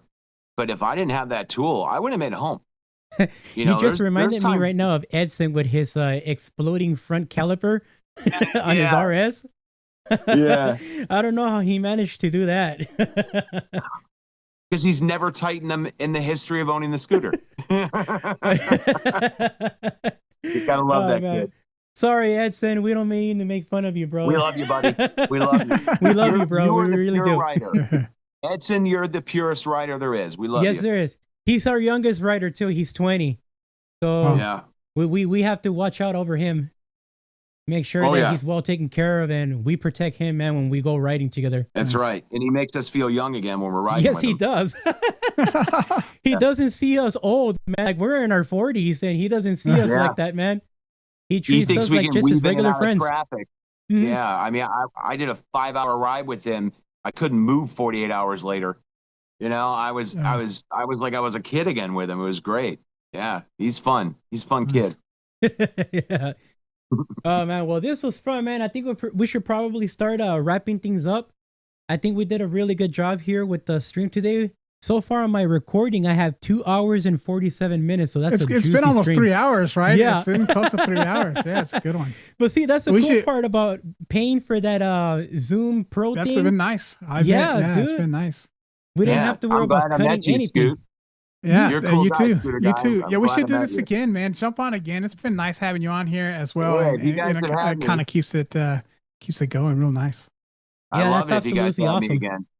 Yeah, it's too bad that the other guy couldn't join us, but he sent me a message saying that he was asleep. Oh, that's it? Okay. Yeah. All right. Slept through it. All right. Well, so he'll have to join on the next one. Yeah. That's a terrible excuse. Slept through it. Awesome. Oh, man. Okay. All right, guys. Well, it was awesome having all of you guys. And this is it for our live, actually for our stream. I do plan on doing a live. I just don't know when I'm going to do it. I want to get you guys in the comment section responding to that. How would you guys feel about us doing a live and answering your questions? Remember that we're a friendly community, so no question is stupid. And number 2, you don't have to pay us super chat just to get your question answered. So that's another thing to take into account.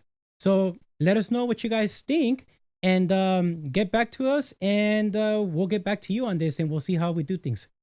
Alrighty, guys. Thank you very much for joining us.